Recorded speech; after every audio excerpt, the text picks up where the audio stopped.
Hey, what's up? It's Cabbie. You're back, man. I am back. I just got out of prison, and I did 1 year for a misdemeanor tax violation, and I went from Fort Dix to Fort Devens, and I'm here to see Howard and say what's up, and the whole crew, and I miss them, and I miss you. Thanks, man. Yeah, no, not really. Thank you. You weren't thinking of me?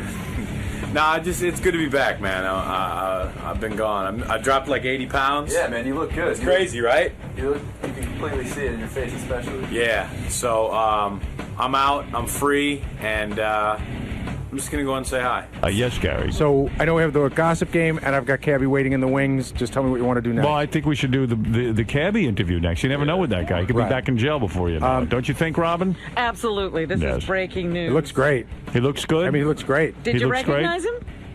Almost not at first. I mean, he's down to the thinnest I've ever seen him, and he's dressed nice. He's been out of prison maybe an hour. That's amazing. He did his time. An entire year. His name is Crazy Cabbie. Some people just call him Cabbie. Or Lee now, right? Sometimes Lee, and there might even be, there's a hint that there might be another new name.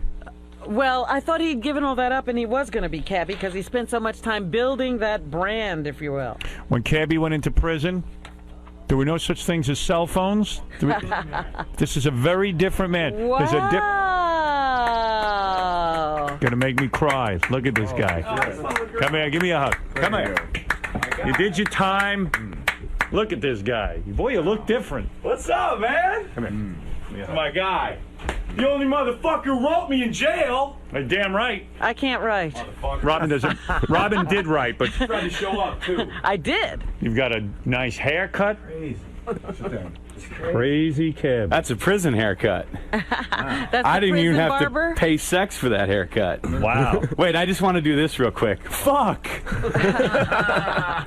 Yeah. How you You're doing? holding your ass before you sit down. You're not still sore. Well, been a year. We'll go there. Cabbie, first of all, welcome back. Thank you. And Nice digs, man. let me tell you It something. even smells assy fresh. Wow. I do got some scuffs on my knees. You want to see? What's that for? See? Can you see my scuffs? What's going on? Prison softball, man. I was a champion in the softball league. Talk to me, man. This is unbelievable. What's up, Cam? Yo, did you put on about 50 pounds, bro? Try Whatever you 70. lost. How you doing, What's up, sir? brother? Good to see you. You took it off. Look, I can't believe he looks great. almost like a Good to see you. like He a looks like a preppy, young like guy. 80 pounds. I went in at 320. I'm 240 right now. How did you do that, first of all, before we get into everything else? You look great. How did you lose 80 pounds? I started at Fort Dix. No pun intended. I tried an Atkins type thing, vegetables and meat, which I was able to pull off a lot of the weight. Exercise every day, walking the track, killing time. Is there a track in prison, an outdoor track? Every prison that I was at, the two, they have a track, and there's no weights in the prison system because they don't want the inmates to get bigger than the guards. Right. The guards are frightened to death of the inmates. Right. And they should be, because those guys have a lot to lose. A lot of guys have a lot of time for crimes that some of them, man, I'll get into that. All right. There's a lot to talk about, man. I'm going to have stuff to talk about for years. I know. You know, some of your letters to me seemed as though it was the worst hell a human being can be in. I mean, you've served in the Middle East. You mean the ones you didn't read? The ones you shredded? I heard about that. I feel like shredded. They started to get redundant. Did Beth catch you shredding one of my letters? She did. She did. She goes, "What are you doing with Cabbie's letter?" I go, "It's all the same letter. I can't take it." Yo, those are going to be in the Smithsonian someday. Talk to me. First of all, the big news was at one point you had changed your name, but you wouldn't reveal your name, and I started to worry you were losing your grip on reality. What happened there? Well, my life was saved in prison by God. And I'm not religious, and I'm spiritual. I always have been. Yes. Part of that comes with my sobriety. Artie, how you doing with that? You know, I've been there. He's I do visited me. from time to time. But Cabbie, you've had sobriety. You were in prison. I mean, You do you. Yo, but I kind of lost my sobriety because they drugged me in a federal prison, I think, allegedly, supposedly. That's how I'll put it. I started to think maybe you had a little mental breakdown like the old That's days. what somebody tried to push on me it wasn't a mental breakdown, man. Something happened. You feel you were drugged in prison? I feel that something. I'm Was gonna. it in your food, or you're thinking, or what? I'm for right now, because I haven't consulted attorneys, and I'm going to consult attorneys. For right now, I'm just going to say something very bad happened at Fort Dix in the special housing unit. Oh. I've done many drugs in my life, and it was not a mental breakdown. It was evil, and it was, I believe, something happened with my food, and it had the qualities of a narcotic, and that's what I'll say. Why would someone want to drug you? I don't know. The last thing I remember before it all happened was, fuck you, fuck Howard Stern, enjoy your meal, motherfucker, and that is no bullshit. And that night, I started talking to myself and babbling to myself and losing grip on reality, and it lasted for a better part of 50 days. And I'm talking, out of this world, seeing things, talking to myself, talking to you, talking to dead rock stars, demons flying in and out of me, talking to Jesus. Who? Now, you think that's a mental breakdown? You can believe that, but I do not think What it rock was. stars? Yeah, who visited you? A lot of current ones that I've interviewed, and not just talking to them, Howard.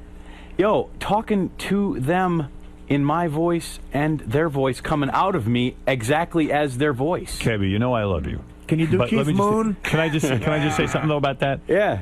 You remember when your TV was talking to you? Yeah, before but you I went was in? doing drugs. Thank you. Oh, okay. So he's saying he must have been drugged. So, okay, I said this to the psychiatrist at Fort Devens. Yes. Because he tried to put it on me as he was telling me to forget about what happened at Fort Dix. I said, how am I going to forget? He goes, forget about it like you forgot about the war. Because I have PTSD, right? I suffer from it. Right. Wait a second. How long have you been out of prison now? An hour? No. 2 hours? 4 something. 4 hours. You got Right. out this morning. Yeah. What was that like for you? I mean, you did a year. A year is no easy time, is it? You know how people go, it's just he just got a Listen, year. When you're doing a year and you're surrounded by guys that are doing 15, 20, 30, there was a guy in my unit, he was doing 50 years and he had done 20 of it. You know what I'm saying? A year is nothing, but a year is still a year in my life. Do the other prisoners get resentful that you only have a year? Some do, you can see it, but most don't, because they seem to be, that's your time and that's my time. You know what I mean? They don't. There was, as I saw it, there was no resentment, but some guys. Yeah, there's anger. Now, what but kind that's of their prisons crime. were you in? Because we just read that Richard Hatch is going into, he had the same kind of a deal where he had a tax problem, and they've given him 51 months, and they said he's going to do really hard time. Well, there's different classifications. The camp I was in was a camp, and that's like your lowest security level. But when I allegedly tried to kill myself by hanging myself from a table, this is what they said. Yes. That was a foot off the ground. That's hard. During my alleged mental breakdown. Yes. Which I say was not a mental breakdown. It was. You feel you were medicated? Yeah, not medicated. Drugged. Tortured. Tortured. If you drug me and I'm in a federal prison, and this is what I think happened, allegedly, supposedly, and I say that because I still haven't spoke with an attorney.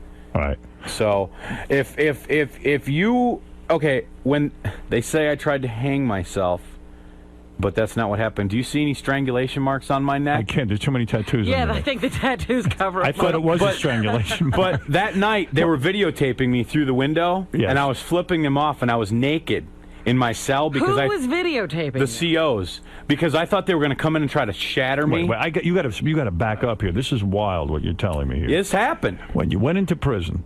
Yes. I remember the day you went into prison. The reason all this started in the SHU, the special housing unit, the whole, was because I called your show from the cell phone. Right. You're not supposed to do that, I guess. I called from a cell phone from a federal prison. Right, you're not allowed to do that. You're not supposed to have a cell phone. There's not supposed to be cell phones in the federal prison system.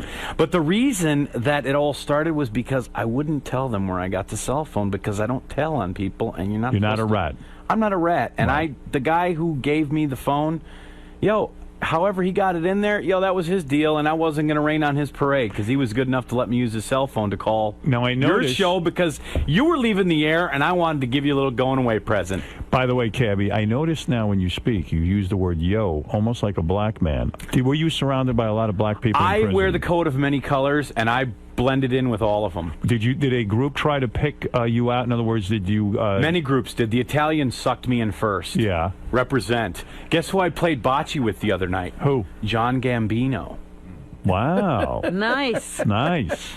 I beat him, and I'm still breathing. Let me ask you this. He was a good guy, very good guy. You went into prison. You had to be freaking out. I mean, you're not a guy who's ever been exposed to... I almost got in a fight my first day. I'd like to say that Mr. Gambino is wrongly imprisoned.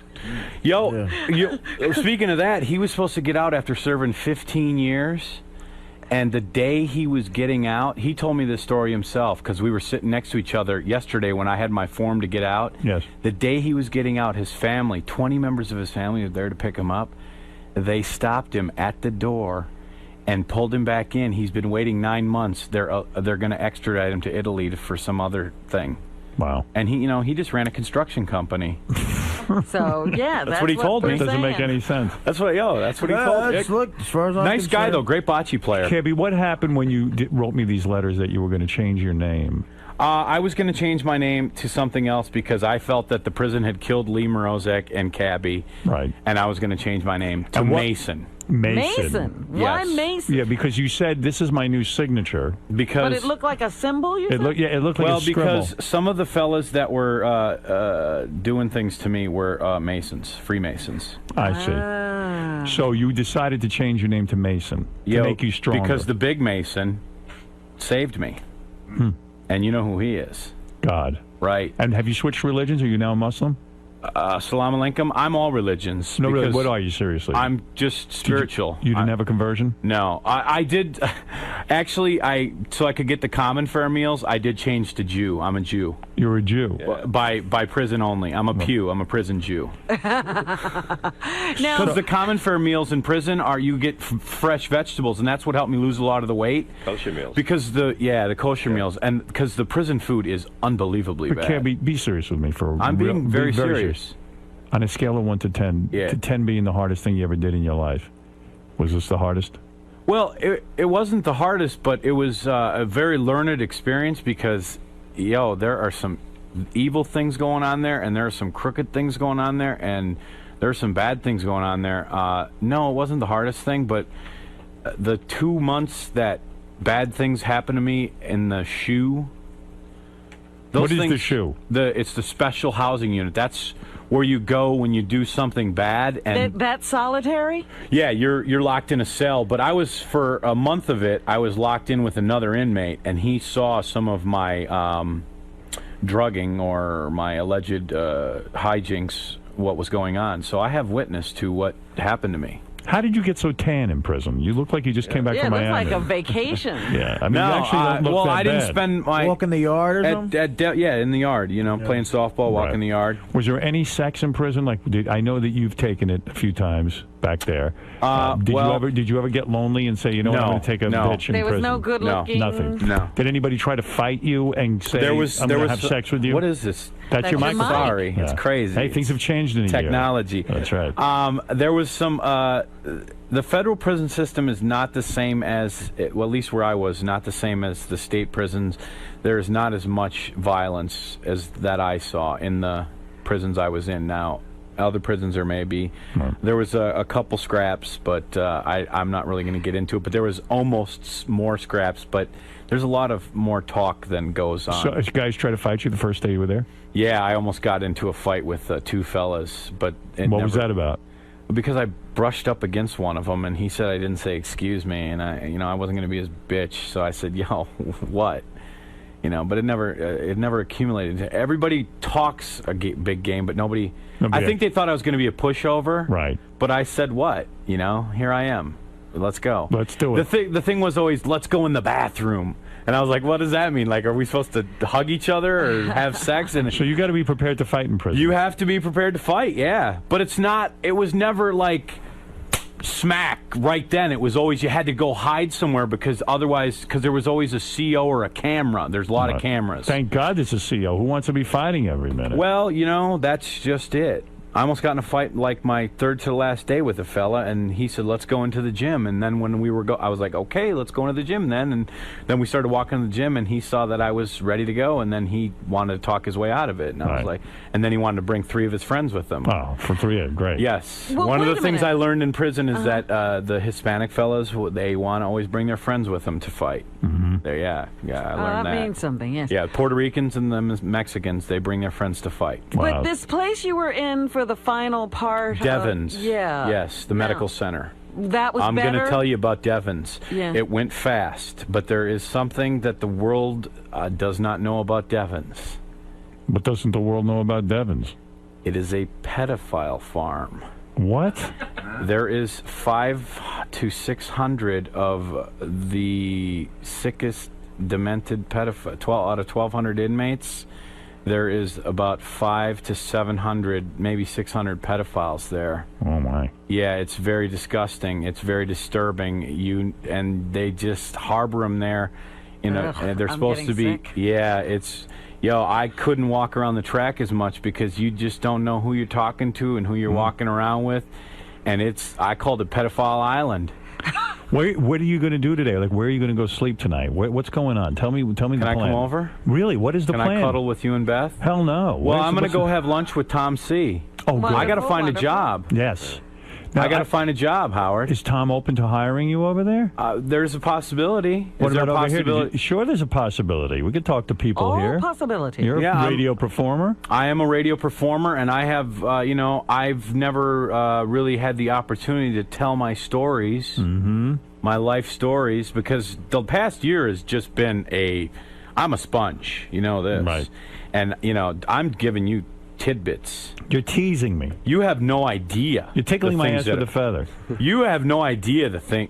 Artie, how does it feel to see Cabbie? It's been a year. I feel good. It feels good to see him. I really feel happy that he's out. Artie, I want to tongue your butthole. Can I say that here? Yeah. There were times. Fuck you. Why do you want to I can say that. Why do you want to Fuck off. Fuck off. Why do you? I never got to say that on the radio. Fuck off, fat boy. He said it during the commercial. Fuck you, Benji. Well, this is a celebration. Freedom. Freedom, man. Fuck off, Howard. Will you ever stop? I love your fucking cock. Will you? Stick it in my ass. All right, I'm sorry. My present talk. That's the Cabbie we know. Yeah, Will you pay your taxes now? Yo, that's the funny thing. Uh-oh. Maybe you shouldn't have a job so you don't have this problem again. You know how many people said that to me? Just say yes. And I wanted a punch in the mouth. The simple answer is yes. The crime is not in not paying your taxes. Okay, it's in what's not it in? filing your taxes.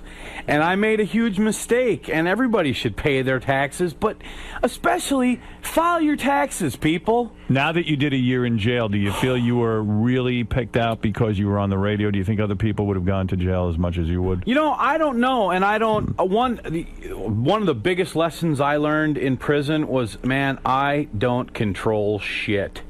I control little old Lee, man. Because when you go to prison, this is a fella I met in prison. He was doing 3 years, and he said, when you go to prison, man, you're fucking dead. If you do 3 years, you are dead. And if you have a relationship, it's dead. Your parents, your wife, if it's for more than 3 years, you are basically dead to the world. Did your girlfriend visit you in jail? Yes, she did. She did. Yes, she did. Is that still going on? I'm just gonna. Next question. When is the last time you saw her? I hadn't had a visit since January. Are you ready because to explode? I moved up to the Massachusetts. The fine woods of Massachusetts. Are you ready to explode sexually? I mean, are you ready to... No, I've been jacking off a lot, man. You have? Yeah. Can you jack off? Do you have a roommate? The Village Voice. I got lucky. the back of the Village Voice, all those little pictures they got. Yeah. Right? Well, we asked the fans to send you magazine subscriptions and newspapers and things Listen, like that. I got defrauded. My mail, they really fucking cracked me in the head on my mail. I don't know how many letters didn't get through. Thanks for not writing, people. Howard, you fucking wrote me. I man. did. I did. All through. my letters, I guess, got taken. Yeah. They did. Yeah, possible, Robin. Yeah, it's possible. I see Dominic Barber's on the phone. I haven't heard from him in a while. Dominic. Hi, Cabbie. I'm glad you're home. Yeah, thanks for coming to see me, you fat piece of Well, shit. well, Cabbie, let me just say one thing. I'm 61. I've been a lawyer 36 years. And he's never No way visited to anybody. do time other than the way you did it. For me to sue them or make any trouble while you were in there would have only made it worse for you. You know, Amy Fisher, out of 15 years, did 10.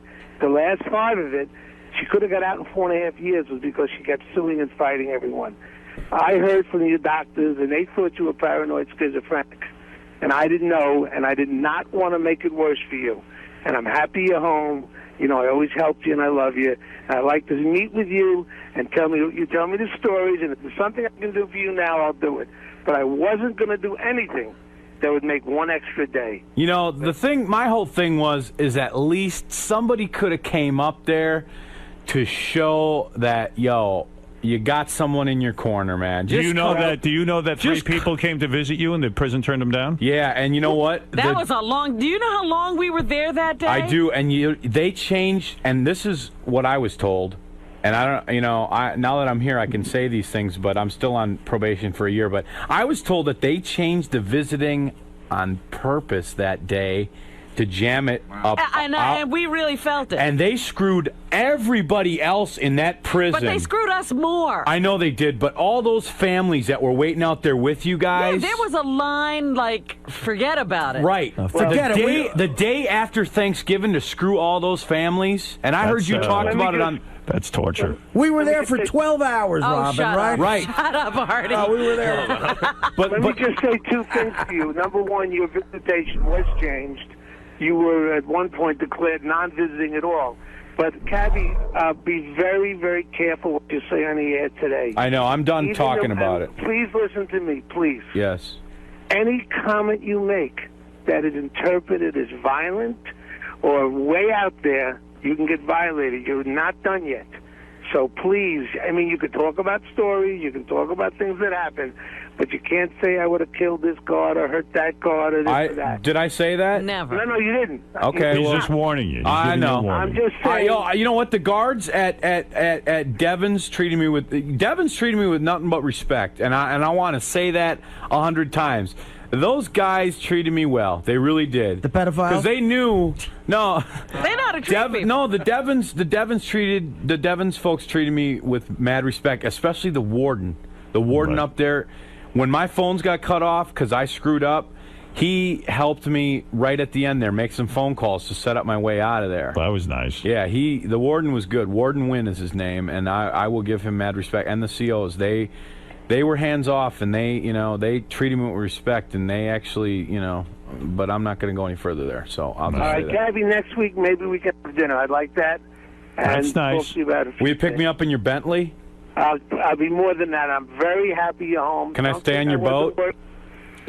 Of course. Don't think I wasn't worried about you. All right. But understand, Thanks. anything I said to you at that point would have only made it worse. And I didn't know where you were mentally. I was so terrible. Are you feeling angry toward Dominic? I sense. No. I just wish. I just wish someone would have came up there, so they felt that. I don't know. Whatever, man. It's over. Listen, Dominic spoke to me about you. I know. 2 times while you were in prison, and he said, "This guy's just got to do his time." He said to me point blank, "You got to do your time." And that's it. He I goes, just needed to see a friendly face. Well, some people try. Yeah, well, if they would have let us in, we would have come. No, I'm saying after the bad things at Dick's happened. Okay. Oh, all right. Dominic, thank you. I'm going to get off. The greatest fear I had, Cabbie, was they didn't release you today. They put you in a psychiatric hospital. They can keep you there forever. So I'm glad you're home. I know. I met some of those boys that are the stories. Yeah, 1 year sentence, 4 year psychiatric can happen. Yeah. All right. Yeah. Well, there you go, Dominic. Thank you. That was one of my worries too. They have what's called civil commitments, and there's guys. There was the story. I can tell you the stories for days about these. Were guys you that are afraid in they there. put you away for 4 more years or something I was, like that? and that's why I wanted to see a friendly face so that they knew that someone cared about me, because I wasn't getting a visit. And, there's guys that are in there that walk around all day, that talk to themselves and babble themselves, that are never leaving prison, that have histories of violence against COs, stabbing COs. And these guys, they're there because of that, but they're never leaving prison. You know, and they get, or their crime that they committed before they got to prison, they took the reason by, not guilty by reason of insanity, so they get incarcerated under a civil commitment, and then once they get in prison because they're truly crazy, they never leave prison. Right. They don't get convicted of a felony, but they get put into a federal medical center in a mental hospital. Did you make any friends in prison? Well, you don't make friends in prison, Right. but you meet some interesting characters. Hey, Dominic, prison is the scariest, right? Oh, he's gone. Prison is quite... But Well- did you have any women trying to marry you or anything? Scott Peterson, he got tons of mail from women. No, Doesn't sound I like got... women. Cabbie didn't get any proposals. Speaking of mail, your listeners and your fans, man, especially at Dick's, the mail really, after Dick's, really... They sent me so much mail, and I tried to write a lot of it back, but the stamp thing was a problem, and especially... you can only... I want a big thank you to everybody who wrote. Yeah, well, Big a lot ups. of people were really concerned about you. Go ahead. Cabbie was telling me you did have sort of a little love connection in there, right? You reconnected with somebody from your past? Yeah, but I don't really want to talk about that on the air. Because he wanted me to There's actually... some things I want to leave private. Okay, because you wanted me to bring that person in at one point. Right. When I spoke to him the other day, I said, is there anything you want? Like, I would have, stacked the studio with Scores girls or anything. Yeah. But he just wanted this What one about thing. Taylor Rain? Oh, right, he wanted Taylor Is she Rain. still working, or is she done in the business? She's been.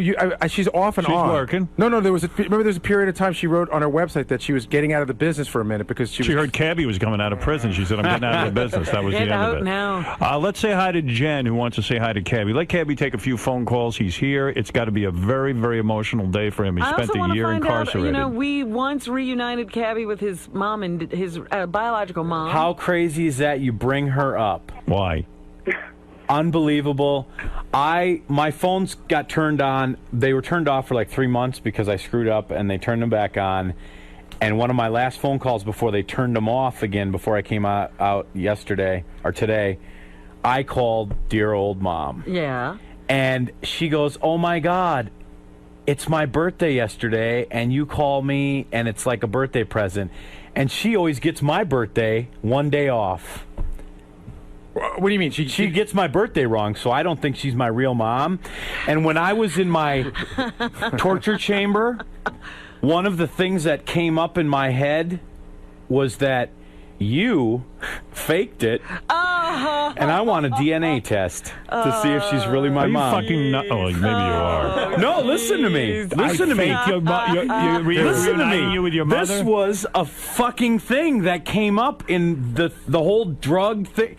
Yo, when I tell you, and I'm not going to say on the air because of legal things, Reasons, yes. some of the things that came up.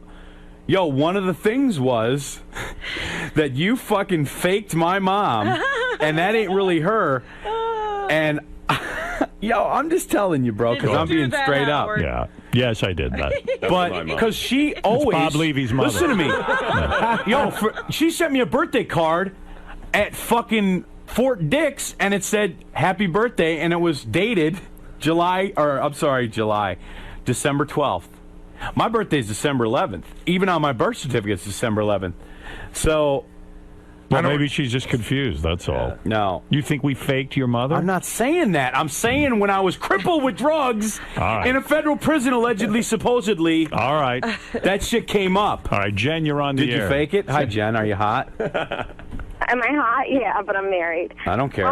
Well, welcome out of prison. Rings don't plug holes, honey. Crazier than ever, but listen, all the yo's and the know what I'm sayings. I'm not Sal or Gary here, but you sound a little like you were hanging out with the brothers. I hang out with everybody. Sounds like Cabbie has picked up a new pattern of speech, which I suspect will change in the months Fine. ahead. It will Yeah. change in the months ahead. But Yeah. he's caught up in prison life. There are a lot of speech, there though, for the are- there radio. are a The lot yo thing is quite charming, I think. man. there are a lot of black men incarcerated in the federal prison system, sister. Notice he didn't pick up any Yiddish expressions in prison. There's just not a lot of Jews around. Yeah, Bushmaster, yo. But I am Jewish. Yes. Well, I just wanted to say hey to Cabbie and that he still sounds crazy to me. Can I eat your ass? Well, he is crazy, Cabbie. What are you going to do about sex? Pussy? Yeah, what was your big fantasy in prison? Talk to me about fantasies Yeah, in your prison. first day out. Yeah, I'm still down for the gangbang, bro. Yeah. I love gangbang and eating. You're going to go to Scores tonight? Pussy. You're going to go to Scores tonight? I love the cream pies. What are you going to do tonight? Are you taking me to Scores? I'm busy tonight. I can't be with you. But are you going to Scores tonight? What are you going to do? Yeah. I'm not a big stripper guy. Right. It's just not my thing. No. They got BO, half of them, and. Are you going to try to get to your girlfriend? What are you going to do? I don't know what I'm going to do, man. Yeah. Do you have a place to live? Are you set? I have a friend that's going to let me stay there, and That's nice. first I got to check in with my PO. Right. Because you got to check in within 72 hours. That's priority. Okay. Yeah, don't fuck that up. Yeah, don't fuck that up. Artie, how are you doing? Are you and what's her name still together? Don't bring that up. She left you for therapy or something. You didn't go to therapy. Yeah, you got it right. I was won't getting go. updates. There was updates. He's coming back in. with her though. Let me ask you this. I've been in my own prison, Cabbie. Do you know if? Yeah, you think you suffered? Artie's in a real prison. Right? Do you know if your girlfriend has a boyfriend now? She moved on, or is she still pining away for you? Listen, I don't know, man. You don't know anything. No, I don't. I haven't spoke to her in a while. The letters. Is that hurtful? It's not. You know what? Because prison is what it is, and if and how did God I control come me. to you? When I was being what I call torture, and the whole thing was going down, I've always been spiritual, not necessarily religious, because I don't believe God is religious. I think religion. God is in your heart, and if you believe that there is a God, then the rest will all fall into place. You've had a lot of time to think about this, I bet. Yeah. You've been I've reading done a lot of. You did a lot of reading. Man, I you did wrote me. so much reading. What was it? All those quotes you were scribbling on the paper, I couldn't make out. What Emerson. Was Emerson. This guy's quoting Emerson, and I'm like, and he's scribbling half a book down. I can't even make out one. It wasn't a half a book, dude. It was half the page. I quoted Emerson to you, bro. Emerson is the bomb. Have you ever read Emerson? I know you have. I personally, I like Lake and Palmer better. Vince, go ahead. We're celebrating the rebirth, in a sense, of I Cabbie. still didn't hear how God came to you. Oh, Howard, I've been a big fan for a long time. But, Cabbie, all I have to say to you is, yeah, I'm saying, though. And I wanted to see if you were going to go see that movie, Gay Man's Chest, since you got out of jail. Why would he see that? Because he took it in the ass a little bit before he got into prison and all. So I just wondered if you wanted to go see that movie with Johnny Depp. But he's got to see the other version, Gay Man's Chest, not Dead Man's Chest. Let's go to Dave. I don't know what the point is there. He sat on the phone for a half hour thinking about that. Now you realize it's precious time. Now you realize a year in jail is precious time. The best thing is wasted. I could have came up with that in like. Will you waste time? Will you waste time now? Can you give me a meeting with Sabian? Yes, absolutely. That's that they put in monkeys' heads. And they would electronically stimulate the brain. Yes. And then they actually put them in humans. Okay. And for epileptic seizures and stuff like that. Mm-hmm. Well, now they make small little things like that, and that's all I'm going to say. And you feel Howard, that? I'm not. Perfect promotion for just put him on the air. You got to listen to everything the guy says. Put him on with Riley. Everything. How can I get one of these? What kind of drug lasts for 50 days? I don't know. Yo, I didn't say they did it once, Dimple. All right? Howard, get him on as quick as possible. Pay him $300. Fucking puss bag. Scott, you want to see him on the air? Get him on the air. You got to listen to everything the guy says. He's funny in the beginning. You want him off the air, and then he brings you back around. I stole this from you. What's your news guy? Hold it a second. Hold on. Wait a second. Let's go to Andrew. Andrew, you're on the air. Hey, Cabbie, man, glad to see you're out. Thank you. You can see through the radio? Yeah. In your head, man. Everybody can see. All right. Everybody's happy that you're Are they really? Remember when they used to call and just hate me? I still have no all one those was hate happy emails. to see you go to jail. No one was happy to see you go to jail. Jessica, go ahead. Jessica Hahn, a woman who really knows how to please men. Hi, Cabbie. I wrote you a love letter. I did. Can I tell you, Jessica, I got your big-titted fucking 1974 Playboy pose. No, it wasn't 74. I know. Who's the chick that sends your mail? Lori, why? Is she hot? Kinda, yeah. All right. I'm just looking. You could ask Casey. It's all over the place. Hey, Cabbie. Yeah. I missed you. You did? Yeah, I think you should have a show. You have a lot to say. Yeah, he has a lot of verbiage. I Can I know. tell you what happened to my Jessica Hahn picture? No. Did you beat off to it? No. Actually, it's a really sad story. I was so really fucked up on whatever was happening in my cell. I really wanted to get out of the cell, so I started cramming shit in my toilet and flushing it so it would flood, because that's a way you can get your cell changed. Right. And there was another PC cell right next to mine, but I noticed they had put paper over the window, and they put a thing on the thing the door that said out of order.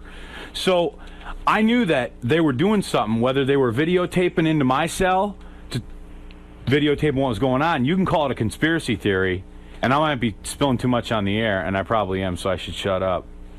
All right, okay. But I'm not going to. My picture? Yo, no. Your picture, this is great. You're going to love this, Jessica. I tore it up, just in halfway, because your tits were nicer than your face at the time, and I'm not trying to insult you. I was on fucking PCP, or whatever they were drugging me with. And I took a shit on it. That's about right. You took a shit on Jessica's picture? I was drugged. Dude, Jessica... I loved you, but I was out of my skull, kid. It made my day, honey. Right, thank you. Yo, it was like a Shizer film, honey, but thank you for the letter. Couple more phone calls. Let's go to Steve. This Steve. is why I didn't write. Yo. That's why I was afraid to read his letters. It's good to see you, Fred. Good to see you too, man. Remember I told you... doing all right? I'm good, man. Okay. Remember I told you, Robin, that I didn't want my letters hanging around in prison, or I was afraid when Cabbie wrote me, like there'd be shit all over the... Yo, dude. He does look Yo, good. I ate... He looks good. Listen, I ate a radio. And my watch. You think that was a fucking schizophrenic breakdown? I don't know. I don't know anything about it. No, why would a schizophrenic do that? What do you mean you ate a radio? Yo, because I thought there was a listening device in it. But what about the one in your head, bud?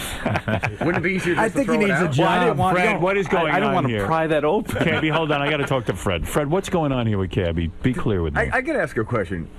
Did you ever receive a head injury at some point in your life? Many I'm as a being child. serious. Many as a child, and many 'Cause as I an think this adult. and I'm not being facetious. I don't want to rag on Cabbie, but I mean, because when you first came in, man, you were like, you seem pretty focused. As this whole conversation keeps going on, you seem to be drifting a lot.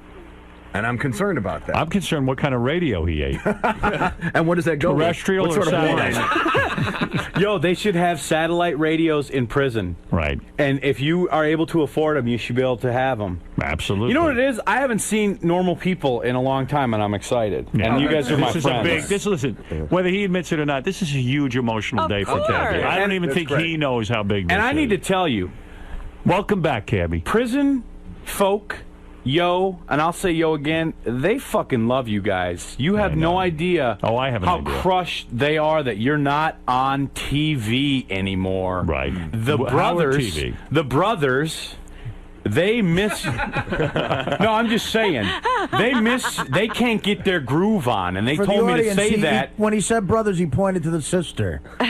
They said you fucked them. No offense. Not me. When you I- took your show I off, didn't E. take it off. They We took it didn't off. take We anything had off nothing to do with it. but they anywhere. You need to go back in jail and explain You that to didn't them. explain? Thanks I a can't lot. explain. Don't you know how to represent? Yo, that's my Who How's reference. he, nice. How's he going to represent when he's on PCP that they're feeding him? Hey, I was forced by the Masons. Thank you. All right, listen, Steve. The brothers. The brothers. Steve, you're on the air. Cabbie is back. He wants you to know it. He is saying it loud. He's saying it. He's proud. I am proud. He's a free man. He can do whatever he wants And I tonight. will be a Freemason. You are free. Go ahead, that Steve. That big faggot misses prison already. Sucking dick all day like a big fucking queer bastard he is. Cabbie, is it possible Is prison... it your first time swearing, sir? No. Okay. I saw Did you know swearing is a crutch of the... You were sucking a big boo's dick in prison. Who's Big Boo, your mom? Listen. Did you know that swearing is a crutch of the ignorant, jackass? What do you do for a living? Oh, there it goes, jackass. Huh? What do you do for a You're living? about it. I'm a truck driver. God bless you. Honk that horn, then. Yeah, here you go. See? There you go. All right, Listen, goodbye. Cabbie, because I got to wrap things up. Why do you got to wrap things up? Because I got Cabbie's a life. in for the rest of the show. You don't have a life. Cabbie, listen to me. You've got $450 million, man. You've got many lives. Cabbie, listen to me. That's a prison of its own kind. Yeah, it is a prison. Don't think I'm not imprisoned by that. I'm sure you are. Cabbie, let me ask you this. Yes. Is there in any way, shape, or form that prison was a blessing? That, in other words, Yes, he found God. you not only lost weight, you got in shape. And found God. You Don't found God. forget that. You read. You read Emerson. I mean, I did. When and would you have ever Whitman, Poe. When would you have ever read those books? Hemingway. Yo, have you ever read Hemingway? How would No, you I ever? never did. Oh my God, that dude was twisted. Have you ever read Hemingway? Yes. That dude, he wrote a short story Old Man called of the Sea. Yo, a very short story. I never read that. Old Man of the Sea. It's I read. 2 pages long, right? It's about a guy and a chick in Italy, and they're fucking, and then they break up, and he goes to, he stays in Italy, right, and meets a chick, and she goes to Chicago and gets gonorrhea, and that's the end of the story. Wow. That's fucking balls. That's the end of a lot of stories. Right? I'd read that, but I'm watching American Idol. All right, listen, Cabbie. This is a big day for you. Howard, I love you, man. I love you too. Listen to me. I sense you're all over the place today, but I understand. No, I'm just excited and brother. and I understand. Absolutely. It's been hell. Yo, I've cried more in the past 9 months about a lot of things. You bet. That's because you're reading about from fruits like Walt Whitman. Get a real book. And Poe. Get a good book. I could tell you all about Edgar Allan Poe there, buddy. He has a life very similar to yours, very depressing and alcoholic. I'm a big fan of Edgar Allan Poe. Yeah, he's a good guy. He died with somebody else's clothes on in a gutter at the age of 40. Yep, he did. That's the truth. It is true. He knows. Cabbie. Yo. Look at me. I'm looking, I want baby. you to look at me. I am. All right. You've always given me solid, staunch advice. Okay, here's my advice. Give it to me. I want you to take a deep breath. I want you to experience this day of freedom. Think before you talk. Keep it all real. Don't get too crazy. You know I've always kept it real. Let the dust and that's settle. why Let the dust settle. Don't make any big major decisions. I'm not, but that's why Don't you've always fault loved anyone. me, right? Listen to me. Right? Don't fault. Yes. Don't fault anyone. Don't get into any arguments today. You're not even ready to put this into context. That's right. Whatever happens today, just make it a peaceful, joyous time. You know what I'm saying? Warrior Cabbie, he'll come out, but not today. Today is a day to relax. I'm angry, though. Listen to me. No, I'm just angry because some evil shit happened because I called your show, and that's why it happened. You That's know right. that, right? And you shouldn't have done that. Well, You shouldn't have. Can I tell you? Let me backsell that. You know why I did it? I understand why No, you you did it. don't, because I didn't get to that because we kind of jumped ahead. Right. You know why I called your show, Howard? Why? A, because I love you. B, because it's what I do. But C, because when I went into prison, I wanted to lay low, and I wanted to be mellow, because that's what somebody who done some real time in real prisons told me how to do my time. That's right. And they didn't allow me to do that because they put me with a CO in a job that paraded me around as Cabbie, who was the biggest Howard Stern fan in the fucking prison. And he asked me personal questions about Robin Quivers and how much money she made, which I don't know. I was going to say, well, how would you know? Exactly. I don't And even asked know. me personal questions about Fred and his contract, and asked me about fucking Artie and where he lives, and asked me about the inside of your house. Okay. And I could put his name out there, but I'm not going to do that. Don't do it. No. I'm not going to, but I'm just going to to tell you that for Isn't the it better funny? part... The guy never asked about Benji. Oh, well, yeah. Right. But, yo, Take that back. and he paraded me around the fucking compound as Cabbie, and I begged him every day, yo, it's Morozak. It's inmate Morozak. And I used to show, when he'd do it, I used to show my little ID card. This is my ID card. Let me see. That's your prison ID? My prison ID. Look at that picture, huh? That's a convict right there. All right. That's a sign. You hold on to this and remember how horrible prison was. But I used to say, and I begged to get out of that job. I went to the boss, the unit manager, and I said, yo, please take me out of this job. This guy is harassing me because he's a huge Howard Stern fan, and I just want to lay low because there are a lot of inmates who got 25 years or life sentences or whatever that just, you know, they might think I'm getting special privilege. Cabbie, listen to me. Listen Hang to me. on. Listen to me. I need to tell you this. I need to tell you something. That's why I made that phone call. Okay, but listen to me. I did not deserve to be punished for that. This guy, whoever the CEO was Right. excited. You had some celebrity. He was enjoying it. I'm a loser with a cool job. No, but listen man. to me. I ain't So a you celebrity. just you say to the guy, "Thank you." Maybe he could have even been a bit of a mentor to you in prison. What are you laughing at? You're talking to him while he's shoving a mic thing on his a nose. mentor? Maybe what do I need? Could have been what a do friend, I need a mentor maybe in prison? he could have been a friend in prison. Maybe you don't he could have helped COs as friends in prison, man. Well, That's how you get. Maybe he could have been nice to you. You get in trouble like and that. as soon as you report on him to the authorities, I didn't report on him though. I did it the way you're supposed to. I just went and asked to have my job changed. you never do that. You just sit and you do whatever they tell you to do, and then everyone forgets and they leave you alone. And that's what I'm saying. It's over. It's over now. I don't want you to sit there and get angry about what happened the past year. I want you to put it in its perspective, and I want you to move on and create a great life now. You're a free man. You hear what I'm saying? Look at me. Artie must be scared because with all of Cabbie's whining, he's never done one wah. Oh. Yeah, I didn't hear any whas. I went to jail. All right, Cabbie, listen. Fred did it. Welcome back. Your dreams are your ticket out. The CEO asked me questions. No. You can be in that prison mentally forever now if you want to be there. Or you can be a free man. I know. It's always move forward. That's right. And if you want to be really a free man now, you've got to free yourself completely of this. Free your mind and the rest will follow. That's Free crazy. your mind and the rest will follow. Tell him. George Clinton. Right? I know all about that. P-Funk, baby. Notice Artie didn't even bring up the money you owe him. All right, and he never will. I owe a lot of people money. That's right. Do I owe you money? No. And I've never asked you for a penny, have I? And I know Artie doesn't want to say this, but I'm going to say it for him. You don't have to pay Artie. That's crazy. He's not looking for your money. No, I wait for my money from everybody. Yo, what'd you think of that softball movie coming out and stabbing yours quick? Let me talk to Dominic. Dominic Barber wants to say something. Dominic, go ahead. One more thing. You said one day. He's got 1 year. And what if his parole officer is a Howard Stern fan and tries to give him a hard time? He can't violate for a year. Example, and I'm just trying to use an example. If they would set you up with someone who's a known prostitute, that's a violation. You have to follow this parole officer strictly. We don't want you back. And they can send you for the rest of your sentence. It's supervised release, right? Didn't you get that? Yeah, so why are you, trying to let people... He's helping you. Don't get defensive. He's saying, think everything through that you do. Don't even go see a hooker tonight. I've never been with a hooker in my life. He's giving you an example. I know that, but the point I'm using is I'm trying to say what Howard said for 1 day is for 1 year. Their test is to see if you should be in society. We know you should, I guess, but we don't want you. Thanks for the confidence. I really don't want to talk to him. Why are you getting upset with what he's saying? Because it's like he sets me up to fail, and I'm not that guy. I don't. Please, I don't. Oh, thanks, Dominic. Please. I pray for you to succeed. I pray for you. All right, Dominic, thank you. He is getting upset. All right. It says here your black cellmate is on the phone. Spider, do you know him? Is this your cellmate? Hello? Sure, let's talk to Spider. Spider? I said, how you said? That's him. There he is.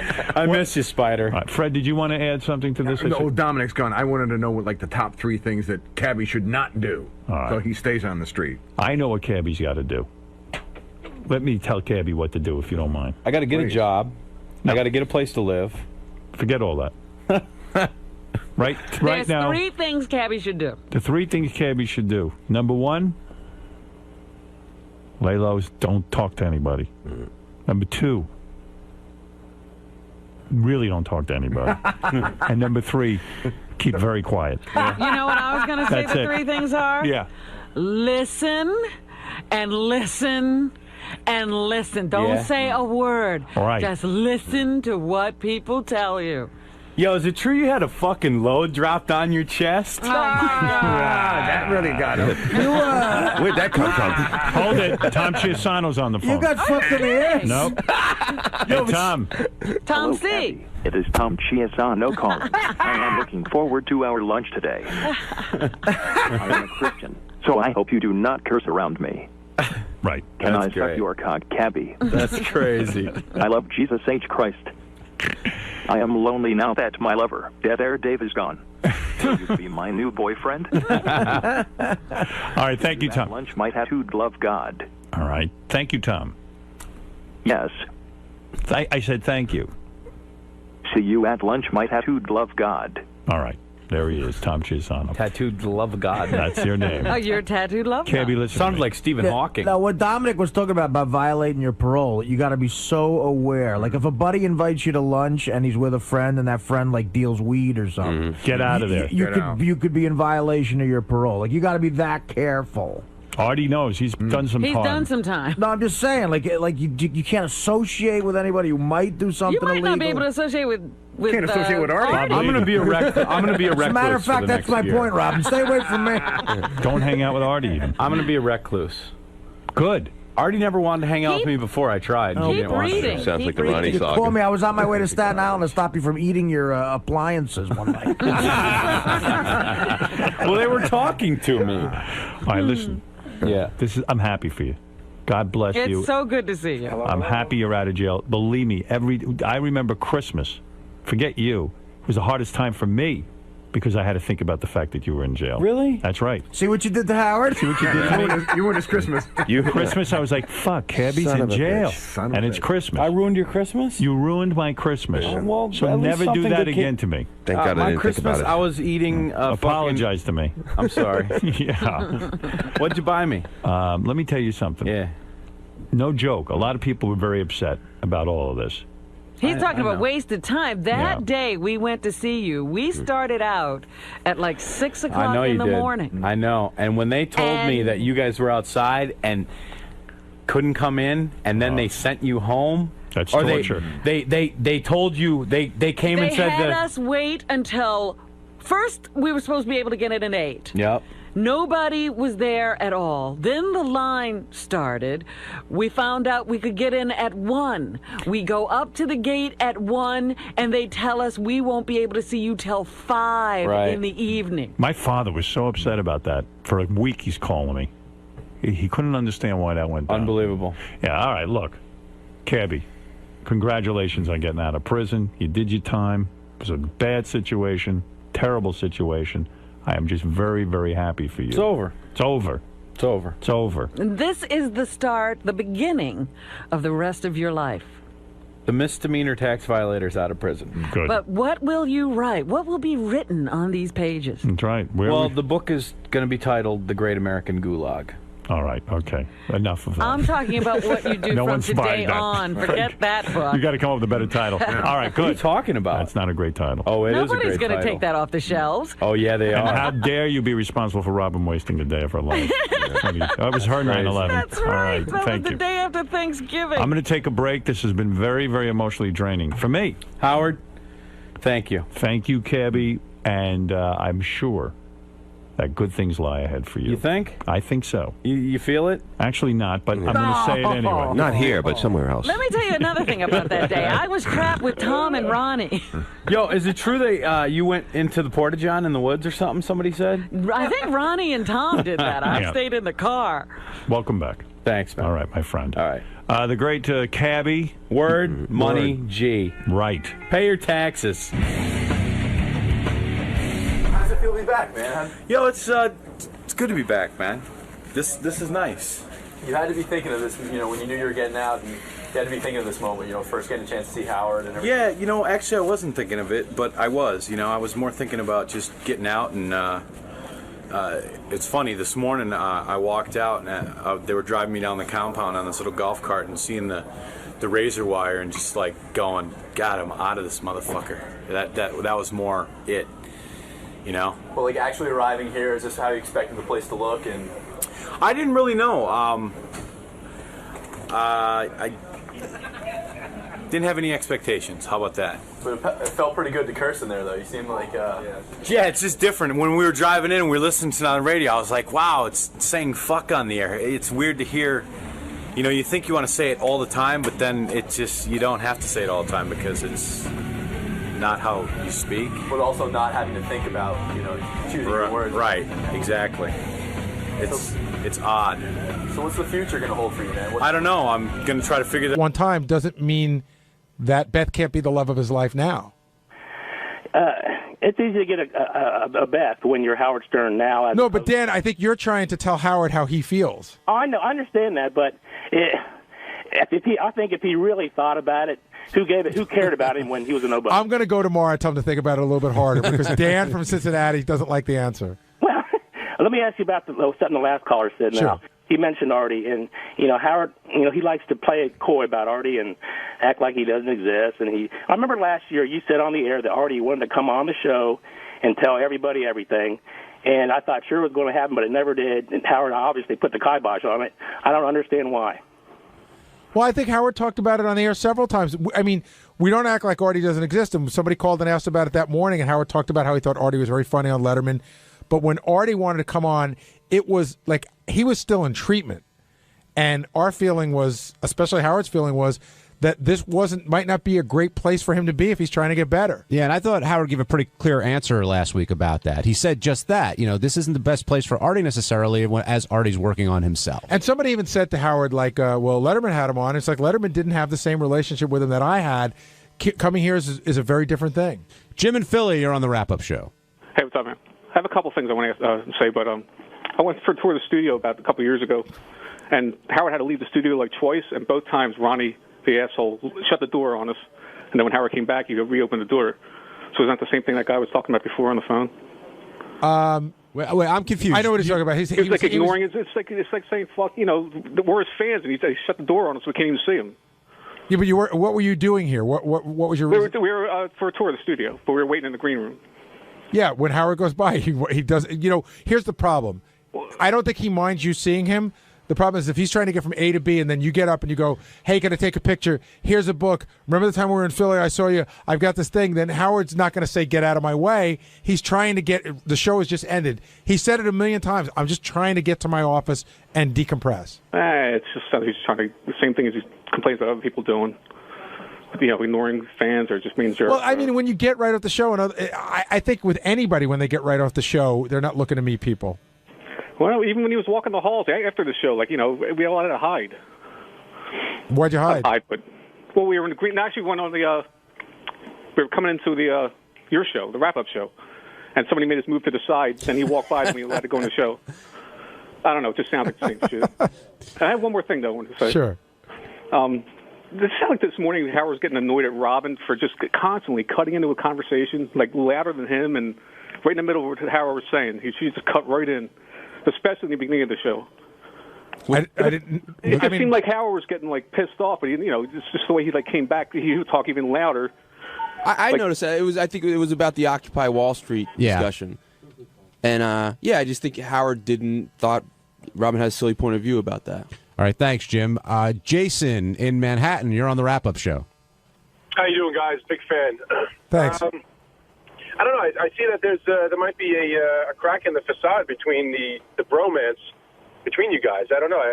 You guys still in love with each other? I don't know. You guys sound like you might be getting on each other's nerves.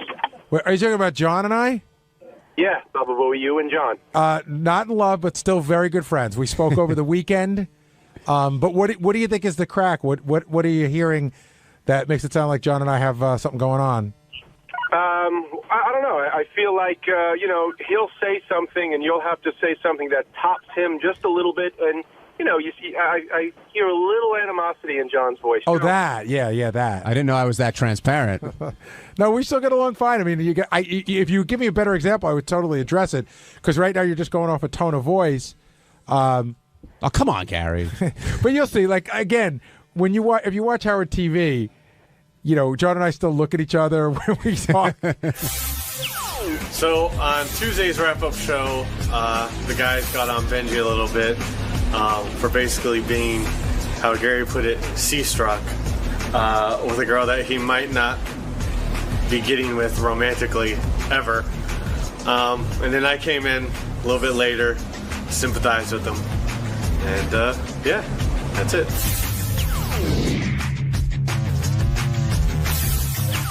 Benji impresses a girl by jumping into that CNN broadcast, which was really funny, but says he doesn't care if he ever hooks up with her, and I'm calling bullshit on that. We were just talking to Benji during the break, and we were saying how Marianne, who called today, used to intern for us. Marianne's very cute. And I said to Benji, I know that you were playing sort of the Al Roker model. If I just hang around long enough, she'll see what a good guy I am. And she did. She thought he was a great guy. but she just didn't want to fuck him. Yeah, but she did want to make out with Booker at the party. Oh my God, The cat scene. that's the funniest story ever. Benji's putting in the time. She goes in the bathroom and Booker goes meow and she makes out with him. That is so great. That's it's the story. It's the worst, though. I felt so bad for him. It's 16 Candles, Pretty in Pink, all those movies rolled into one. Every John Hughes movie happened right to Benji. So, Benji, you were involved quite a bit in the show today. Yeah. Was it hard to hear Marianne tell that story about what happened with Booker? Oh, no. That was like, literally, I think 12 years ago. But the point was, it hurt at the time. Oh, my God, yeah. I was, I had a huge, we've become, we've become super close. We're very good friends for life. She's one of my best friends. But there was a period of time where you had romantic love for her. I cried about it. I think I got counseling of, how to, I tried everything. And the truth is, she loves me too. She'll tell you that. She absolutely loves me. As a friend. Yeah, actually a little more than that maybe. But she, she might. I don't know if she's gonna call up or anything like that. No, you're not in a relationship right now, right? No, and she's not either. She date. No, she's not. So now it's both dating, but now it's been down the road, and she still sees what a good guy you are, and still no chance of it. It's no chance that it would ever happen. You wouldn't mind if it happened, would you? I'm sexually attracted to her, but I'm also sexually attracted to your wife, to I'm sure whoever he dates. The vacuum over there. Yeah. So, but yeah, I find her sexually attractive, and I love her, and she loves me, and we know we have that connection. But I don't have that romantic kind of feeling towards her, and I definitely don't have any kind of sad crush towards her. Well, it sounds like with the girl you're with now, or trying to be with now, you're gonna hang in there no matter what. The reason I brought her up is I think there's something fascinating about her, and I think she's an amazingly talented person. But don't you think there's a part of you that I think it's a funny thing too, the whole asexual. It's a funny bit to bring up on the air, but the best thing that could happen is in this funny bit, somehow you get laid. It works out for everybody. It's not just. It's really. I swear, in my life, it's not just to get laid. But it wouldn't hurt. I'm not. I don't think of her like that. I find her very sexually attractive, but it's like she possesses a quality that I'm like, wow, this is the kind of girl, whether it's her or someone else, that I want to marry. Yeah, you're sea-struck. What's that? You're struck by the vagina. Oh. You're in lust because you don't really know her. I'm brain-struck, bee-struck. Have you ever felt this way about anyone else? Yeah, I've had other girls in my life that have had aspects of this. Obviously, girls I've dated, and some, Marianne has those qualities. There's people in my life I've met like that. Like Sheila had those qualities. There's people in my life that I've met. There's a girl, Tracy, you've met, that I've dated, that have Charlie, that have amazing qualities. What's your wife's name again? Debbie. And Debbie. When you did the CNN thing, that was to impress this girl? Yeah, because I told you guys, I vowed to completely stop doing that because I don't believe in it. It's I feel like there's there's a slight immorality to it. Then why'd you do it? I want her to like me. So you think she's going to like you more because she definitely did.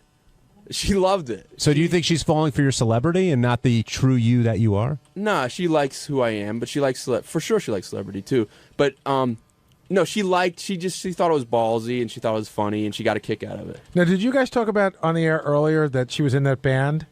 No. Very little. I'll say her name so people aren't. Her name's Elisa Jordana. But what band was she in? Cobra Starship. Now they had some huge hits, right?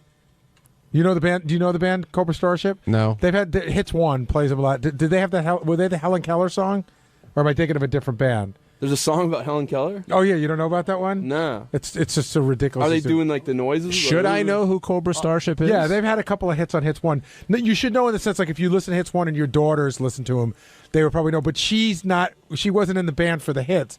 What happened to her in the band? She got out of it. She left or she got thrown out? I think it was a I don't know how much she wants to go into it, but it's from what I know, I think they think they're over. It seems she originated the guitar in that band, but I'm talking about her as a solo performer. Is her songs, every fucking song is so catchy and so good. Now you might not like that genre, but it's when I said is Katy Perry good, is Lady Gaga good, it's that good. Her name's Elisa Jordana. Yeah, you said that. Yes. It seemed today though you were making a point to make sure that she was booked on the show. Well, she's already been booked. None of us remember. I mean, Gary. No, I do. Benji's right. Benji brought it up in a meeting, And Howard's like, Booker, don't you remember we were in the you might not have been in the meeting because you were doing wrap-up show, but Benji actually had somebody play the music from the board while we were in the meeting. And Howard didn't even really care about the music. It was more sort of like, I met this girl. I think her music's really good. She says she's asexual, which is why she wanted to have sex with me. Howard goes, Booker. But it's not like there's something. You guys will see. You know, I know I'm probably maybe I'm hyping. Maybe it seems like I'm hyping. You definitely hyped her up. I mean, this person has an amazing quality, and you'll say this is someone that we're seeing before she's becoming super famous. Well, I hope you're right for your sake, and for whoever she ends up and for her sake too. Yeah, whoever she ends up. But Howard seemed very skeptical that she's actually asexual. Well, I am too. I find that fascinating. Like I've read about it, like psychologically, there's been like articles about it that there are people that don't have or have very little sex. I think you might be, in fact, from like what I don't know, but you might be an asexual person. I don't think I am. You might not be. I don't know, but you don't masturbate, so that to me that doesn't mean I don't have sex. Do you really love it when you have it? Of course. Okay. Well, she has told me she doesn't. Like, it's not what it's about for her. With you. Exactly. That's the point we're trying to make. Here's what I think of. I believe that is possible. I think, look, I absolutely know she might. She didn't use, like I said, she didn't use the word asexual. When I started talking to her about sex and hooking up, and she seems like she's not into it. And I even said to her, is that cool? Can I, like, that's fascinating to me. Can I bring that up? Like, she knows I work here and everything. And to her, it's not that fascinating, but she really doesn't seem to have a strong. I think if there's a classic scene and line in that movie When Harry Met Sally, when she finds out that the guy that she's been dating forever, who said he didn't want to get married, gets married. Yeah. And she goes, I always thought he didn't want to get married, and I realized he just didn't want to marry me. I think that she likes sex. No, She's may not like it with you. That's what I would think too. It's hard for me to believe. It's like I've talked to her about. It's like it would be like someone's telling me like, I don't really like food that much. Actually, Robin has said that, I think. But like, it's hard for me to believe because sex to me is so much fun. I don't, whether it's a psychological reason or a biological reason, I don't think she does right now. And what about? But she might be bullshitting me. She might just be saying that to be. I was going to say, what about the possibility that she does love sex? She just doesn't want to have it with you. Absolutely possible. Are you pretty convinced that because she's not having sex with you, that she's not having sex with anyone? No. I think she's not attracted to me. No, but do you think she's having sex with other people? Yeah, she's had sex in her whole life. No, but you think right now? No, I don't think she's having. I don't think she is. Because that would be weird, right? Then you would be like, no, we're not dating. But it would be weird for you to say that she doesn't want to have sex with you because she's not into sex, but that she'd be having sex with someone else. I believe her when I don't think she's. I don't know why, but I don't think she's that. I don't think she looks at sex in the way I do and you do right now. But even Marianne had a funny joke this morning when she said, Howard said, did you tell Benji that you were asexual? She's like, no, that's a good one. I told her that's a good one. Marianne loves sex. Marianne and I have talked about it. Like, is she really like just, doesn't like sex that much? One last question, then we're going to go to break. But that's not why she's not into me. She's not into sex, but also not into me physically. So it's like if I was a double win. If I were into sex, it wouldn't be with you. Right. That hurts. Ouch. No, on both levels. No, but I'm telling you, it's. But you said today you're putting in the time, and you said today. No, I'm not putting in the time. Hold on, let me finish. Okay. You don't care if anything happens with her physically, if you don't have a relationship. You just enjoy her. She's your friend, stuff like that. Well, no one puts in the time like that, Benji, without hoping for a sexual payoff. Like, this is someone that I'm like, wow, I am like blown away by. And yes, this is definitely someone I'd want to date. But I don't feel maybe as vulnerable as I used to be that I would get in like this devastating crush about it. I appreciate her qualities. I want to be around them. If it doesn't work out with her, it's going to work out with someone else.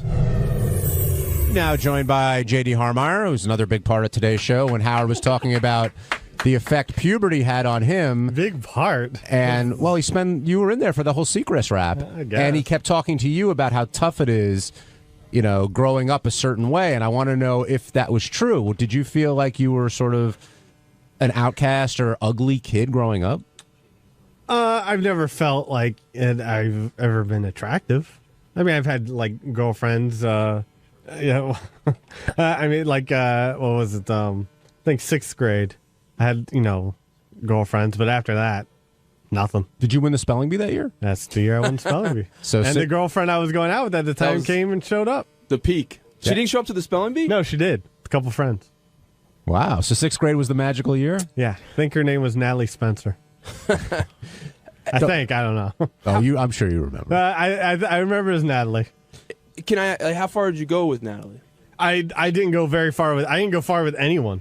But did you guys? I mean, I don't know what you. No, nothing. Nothing happened. But were you like? How do you know she was your girlfriend? Like, did you guys say we're girlfriend boyfriend? Yeah, it was elementary school, for Christ's sake, But so. How did you guys say we're girlfend boyfriend? Yeah.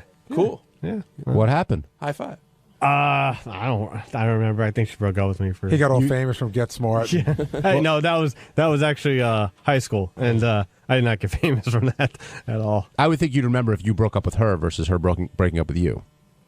I don't remember. Now, when you heard that story that Marianne told today about Benji ending up with making out with Booker, and after Benji had put in all that time, did you feel for him? Were you sympathetic? Yeah, at all? of course. Yeah. Have you been in that situation at all? Did Natalie make out with Booker? I mean, I can't think of a specific example, but I'm sure, I've definitely liked girls that have not liked me in that same way, and then seeing them, be with someone else. It sucks. You want to punch a hole in the wall. But do you hold on? Do you keep sticking with it, or do you just cut bait? Depends. I mean, I try to cut bait once. I know nothing's gonna happen ever, but we hold on to this dream. I was telling Lisa G this. We hold on to this dream that one day, maybe, I cut the bait 8 years into her marriage. No, but I know what JD's saying, because I've been where JD is, and you're like, I feel the same way. Like, okay, I know I'm not the best looking guy, but if I spend enough time, she'll see that I'm a good person. Something like that. I mean, it's not. And they never do. Yeah, they just never. Like, I've never had anybody that I felt that way about go after a long time. Go, wow, I see what I haven't seen before. But I mean, I don't know if we can get Lisa in here, but she'll say, you know what, I'm really looking for a nice guy who. But the bottom line is, the looks come first in a lot of cases. Well, and it's not it's not always just looks. I mean, looks are definitely a big part, but it's also where you are in life, how successful you are, and what Oh shoot. Yeah, I mean, I don't make a lot of money here, so. But you think it's all about money? I wouldn't say it's all about money, but no. I'm just saying that helps. You're in better shape than a guy who makes your salary elsewhere because you got a little juice going on as JD from the Howard Stern Show. Yeah, there is that fame. That's true. Well, listen, don't be humble. The fame. First of all, there's hardly any fame. Second, it's not a big thing. I told this story recently where I went out to a bar and there were some college chicks there, and this guy tried to introduce me to him. He was like, "Yeah, he works for the Howard Stern Show." And they're like, "Oh, yeah, cool." Yeah, but you graduated college 12 years ago. Well, I'm just saying it doesn't. Whatever. So, what was your move after you got introduced? I didn't have a move. They didn't. They was like, "All right, okay," and they went and talked to themselves. Well, did you try to talk to them? I didn't know what I don't remember. I think I said something, but But again, we can get off into a whole other side conversation. You're waiting for somebody to go, "Oh my God, Howard Stern, he's the best. No, let me fuck you." No. I wasn't saying that. Although that would be nice. But, has that ever happened? Has that ever happened? I mean, not. I don't know. Like, not really. No. JD. I mean, I know it's happened. Well, okay, through Facebook or whatever. I mean, right. in the case, yeah. But no. I mean, as far as they've never heard the show and they hear that and then they want to fuck me immediately. No. I don't know. My friend worked at NBC, and he used to get chicks from the request line back before there was the internet. I would think for you it would be very easy with the internet now. Well, it's definitely been easier. I'm just I don't know. Well, I think you're definitely on the right path, and hopefully you won't experience that sixth grade breakup or any of that other stuff that's happened. Well. Have you looked up Natalie on Facebook? Oh, I've definitely looked up girls. Yeah. The one you can't find them though. The one that got away. She's hidden. Well, the easier ones are from high school, because I mean these are from elementary school back in Ohio, and I wouldn't remember. Well, maybe someone could find Natalie Spencer. It doesn't matter. Who knows? Ohio. Who knows what she's doing now? Wednesday's wrap-up show was all about who the biggest whore is, and Debbie was the big winner, and we found out how she came to the show. That was through Sal. And Sal came down and explained himself, and that's really all I have to say.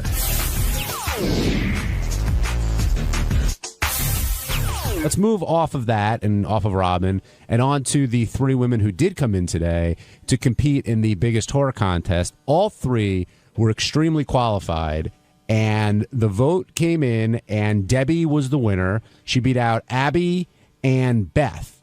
And I thought that it would be closer. You know, Debbie really got a lot of the votes, and I guess her stories about what she does with sperm is what put her over the top. Yeah, it was interesting. There was if you were just listening to it, you know, Debbie just like says, "I got to blow people 3 times a day." I thought, who was the middle girl? Abby. I thought Abby spoke about it also with such a cavalier attitude.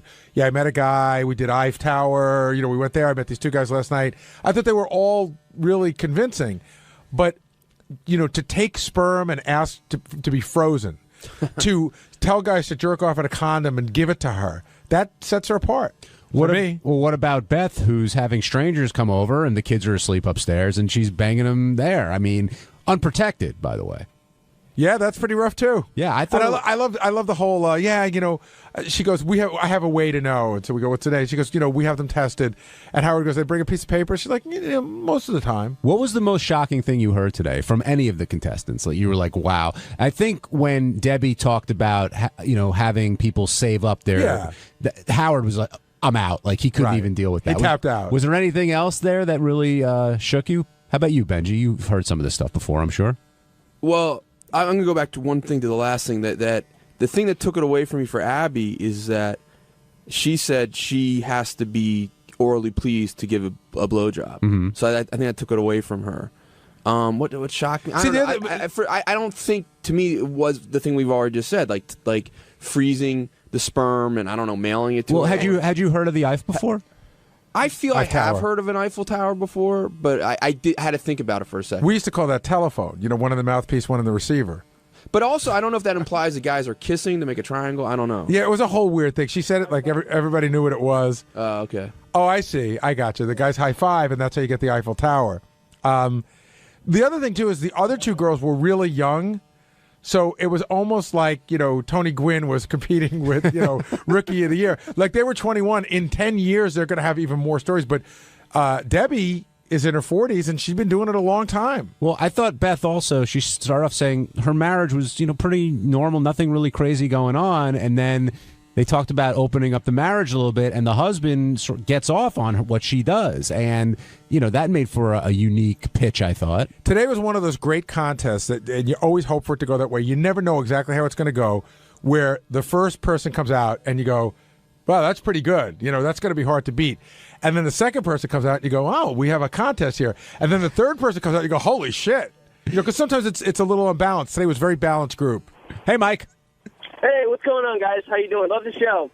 Thanks. What's on your mind? Gary, I sent you an email. I was just wondering, to make the contest like a little bit more realistic, and I think that's what all the male fans are going for.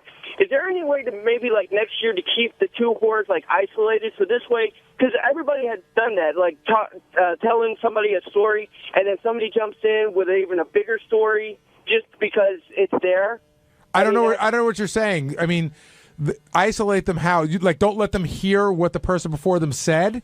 Exactly. So this way, because if you have the 2 whores there, it's like, oh man, that's a pretty good story. I'm going to have to embellish this one just to make me look like a bigger whore. Yeah, but Mike, I don't think Debbie was changing her story whether she heard the previous 2 or not. Debbie's story was exactly what she said in her original letter to us, which was exactly what she told Will in the pre-interview. Yeah, I was going to say, the pre-interview notes, if you read them from Will, they were crazy, and all their stories were pretty much in line. And man, I think if they told a crazier story on air that wasn't in the notes, we'd assume they were making it up. Right. Why wouldn't you say that to Will? I didn't go back and cross-reference everything, but I think pretty much in line with what you don't think notes. the semen popsicles was like a last minute? Just like, I freeze it. Big Al, you're on the wrap-up show. Question. Big Al. Great. Hello. Yeah, hey, what's up, Al? Yeah, so You know what? We got to get rid of Al. Yeah, sorry, But Al. Al said, "How did you find Debbie?" And did. we solicited for the contest, and she wrote us. Will said that he's been trying to get Debbie on the show in some way for a while. So I think we solicited for the other people, but we knew that Debbie would fill out for the biggest whore. She might have just written us before the contest started, which makes her even better. Exactly. That's what I mean. She's more of a true whore. Producer Will Murray. Will, Yes. a caller before asked how we found Debbie, but how did we find all the contestants for the contest? Well, everybody submitted an entry form for this. But Debbie, we had come to our attention earlier through Sal. If you believe it or not, he was friends with a dirty, filthy whore. Sal? That's right. Sal said he had known her before and had urged her to enter. And then I got an IM during the contest from somebody over TV that said, "How much you want to bet Sal Siemens in her freezer?" I would bet anything. Do you think that Sal would get off? Like, in other words, Yes. he can't fuck her because he's married. Do you think Sal could sexually get off on the fact of jerking off and giving it to her, knowing that she would drink it? Yes. Do you think that works for him? 100%. I don't know what works for Sal. That would get Gary, off for him. He gets off on Debbie the Queefer's panties hanging in his office. I think he loves a girl that will submit to anything. Would your wives get mad at that? If you Yes. did that? Yeah. Well, I mean, Benji, you've done some crazy stuff. Would you do that if she asked you to jerk off? And I wouldn't get anything out of it. I mean, like to You get to mail jerk her. off. I mean, yeah. She couldn't take it. If you jerked off immediately and froze it and gave it to her, she couldn't take it and use it If to a get real pregnant. hot chick was in front of me, it's like saying, "Oh my god, I gotta like swallow your cum." I guess that would do it. But just to go to the trouble of freezing it and then figuring out a way to ship it to her, that would be too much. But Will, these were three well-qualified whores. Oh, they were great. I mean, I don't know if everyone liked the contest, but I thought, Beth was a home run with the husband stories, and I don't even know if we got into the full extent of that, because one of the things she told me during the pre-interview is that her husband gets she lets the guys come inside of her, and then she likes the husband to have sex with her while the other guy's load is still inside. She mentioned it. They didn't go deep into it, but Yeah, she did mention I that the mean, husband will bang her immediately. Is that after. some sick shit. Is that her thing or his That's thing? his thing. That's the husband's thing. But she's up to help him out. Yeah, I mean, it didn't even sound like it was really an open marriage. It was like, I'm just going to whore my wife out. Right. Hey, Sal, Will says that Debbie came to us through you. Debbie actually Facebooked me about a year ago, and she just wanted me to get together with her. She wanted to, fly me out to Florida and have me come for her. And I let her. I made Was her. she going to pay you? No, I don't remember the specifics. I was so blown away by that particular solicitation. I've never had that before. And at first I thought, hey, this is somebody roping me in. I work on the Stern Show. Somebody's playing a joke on me. So, I treaded lightly. I said, well, what else do you do? And she said she had a cum fascination. And I said, yeah, well, why don't you show me a few of those cum fascination pictures? And those came through. And then she said, I just had a guy. I just cut open 8 condoms and drank them. And I'm like, all right, let's see that. And sure enough, she sent that. And that's when I said, hey, you know what? This girl could be great for the show. She sent us a picture of a table covered with cut condoms. There were just like 15 of them on this table. See, this is my worst fear, and you know what I'm about to say, John, Yes. that Sal gets to be the creepy guy he is under the guise of doing research for the show. It's for the show. In other The words, way- if he would have done this when he was a stockbroker, he probably would have been fired. Right. But here, he's a star. He's a star. Going Sal, back to the would beginning, you- which is actually very good. It's beneficial. The girl emailed me. She sent me the pictures. I forwarded it to Will, the segment producer, and she became the biggest But wait a second, whore wait in a the second, world. wait a second. So The way it all you worked out started, well. the way you started explaining the story, she wasn't looking to come on the show. Right, she it was wasn't. a private correspondence Yes. between you and her. So, and then you're exchanging these pictures in a private way, and Yes. then you decided she might be good No, for the show. I thought I was being roped into a scam. She sent in the What, are we going to call the pictures. FBI, do a sting operation? No. I It thought sounds she like could. Listen, whenever somebody emails me in any capacity, I work for the show. I think, hey, could this possibly be good for the show? I'm obviously not going to go out there and ejaculate on this girl as much as I'd like to. Don't get me wrong. Obviously. Well, but the things that once she followed through, I forwarded everything to Will. But that was the question we had. If she said, hey, Sal, would you jerk off for me and send it to me and I'll hold on to it and then use it down the road? Would you do something like that? And does something like that sort of get you off? It wouldn't get. I mean, the only time I would get off is actually jacking off, and no, that wouldn't get just to pass it off to somebody. No, that wouldn't. Well, knowing she's going to drink it and think of you, and the fact that she drinks it and thinks of me, that's a little hot. It's so creepy and so disturbing that it's hot. But I don't know. It's a tough one. It's a 50-50. Do you think it's the kind of thing that your wife will be upset about? Because you're doing something here and sending it there. You're not in the same room. There's no physical contact. You know, she probably would be upset, but the thing is that, think about this. You go to sperm banks, right? And you're creating life out of it. So there is pleasure that comes out of that. So you are jacking off. You are putting your semen into a container. The semen's going into something else. Life is being created. People are being happy. So what's the difference? I put my semen in a condom. I ship it off. I'm happy. She's happy. Same thing, but there's no pain-in-the-ass kid that's being born out of it. But actually, it's more beneficial. But she's a little different than a sperm bank, Sal. What? She's a little different than a sperm bank. Yeah, she's taking it in her mouth versus a vagina. That's the difference. One hole versus the other. What is the difference? I guess, listen, Sal's making a little sense. What's the difference between jerking off and handing the girl a doggy bag of your semen and jerking off at the booths that you go to? I mean, you're still jerking off in front of a chick. I personally don't find that super duper hot. I'd rather have full-blown sex, and oral. But if the fact that this girl does it, it's interesting. It's interesting enough that she's the world's biggest whore, so she's doing something right. Yeah, I think it's more interesting than hot. Yeah, I would agree. I think we got our answer, Gary. I do too. All right.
It's getting very dangerous for me to walk around and even speak to people anymore. What happened? Because so many people can't get on this show. Uh-oh. I was leaving the building last week. Who'd you run into? And I ran into Kevin Sorbo, the guy who used to play Hercules. Oh, please. I was called out to the green room before he got to you. Let me come in and tell you this, Howard. We'll tell our stories together. I mean, let me ask you something, because I get this all the time. I mean, Kevin Sorbo's got to know on some level things aren't exactly hot for him right now in Hollywood. I mean, why is it so shocking to people that they can't get booked on a show? So there's a really funny move that people like that have. So it's 8:30 last Wednesday, and I've been told that Kevin's out in the outside green room, and he really wants to see me. So I go out there, and the move is, I'd love to say hello to Howard. Oh. And I say, well, we're on air right now. And he goes, yeah, that's what I mean. I'd like to come in on the air and just say hello, which is meaning I want to be on the show. Yeah, people think we have nothing to do. And that was a day that we had 3 guests. Yeah, so I go, listen, we're on Monday, Tuesdays, and Wednesdays. We want to do 2 guests a day. You know, we don't get as many people on. And by the way, today we had 3 guests on. Howard yelled at me for having 3 guests on. So, and he still, I seemed a little disappointed that he still couldn't walk in and say hello. I mean, he's not Bob Hope. I mean, he's a nice guy, but he really wanted to get in. Well, he does have an interesting story, because he wrote this book called True Strength, I think. Yeah. And it's all about how, as Hercules, he's like in great shape, a strong guy. He actually had an aneurysm and had 3 strokes and almost lost his life. Because of all the working out? I don't know exactly what caused it, but, the book is about his comeback. Like he lost, his sight was impaired. So nobody even knew he had to come back. It was between seasons of the show, and he probably said, all that working out. He said at first, I said, well, how did you deal with it? He said, I came back and we shot for like an hour a day. And then we shoot for 2 hours a day. It was an interesting story. Listen to me, Gary. All of that working out and putting pressure on the joints and the pressure and your head, and it's very difficult. There's too much working out, and really, it's not necessary. But, Mom, he played Hercules. Hercules, yeah. He had to work out all the time for Hercules. Yeah, kind of. I mean, he's supposed to be in incredible shape. Is that right? Well, listen, your father and I are in good shape. We walk. We go to the gym once a week. But he's overdoing it. And you're overdoing it. What do you mean? All that running around. All of that exercise. Oh, your heel hurts. Of course. Because of the pounding is very hard on the joints.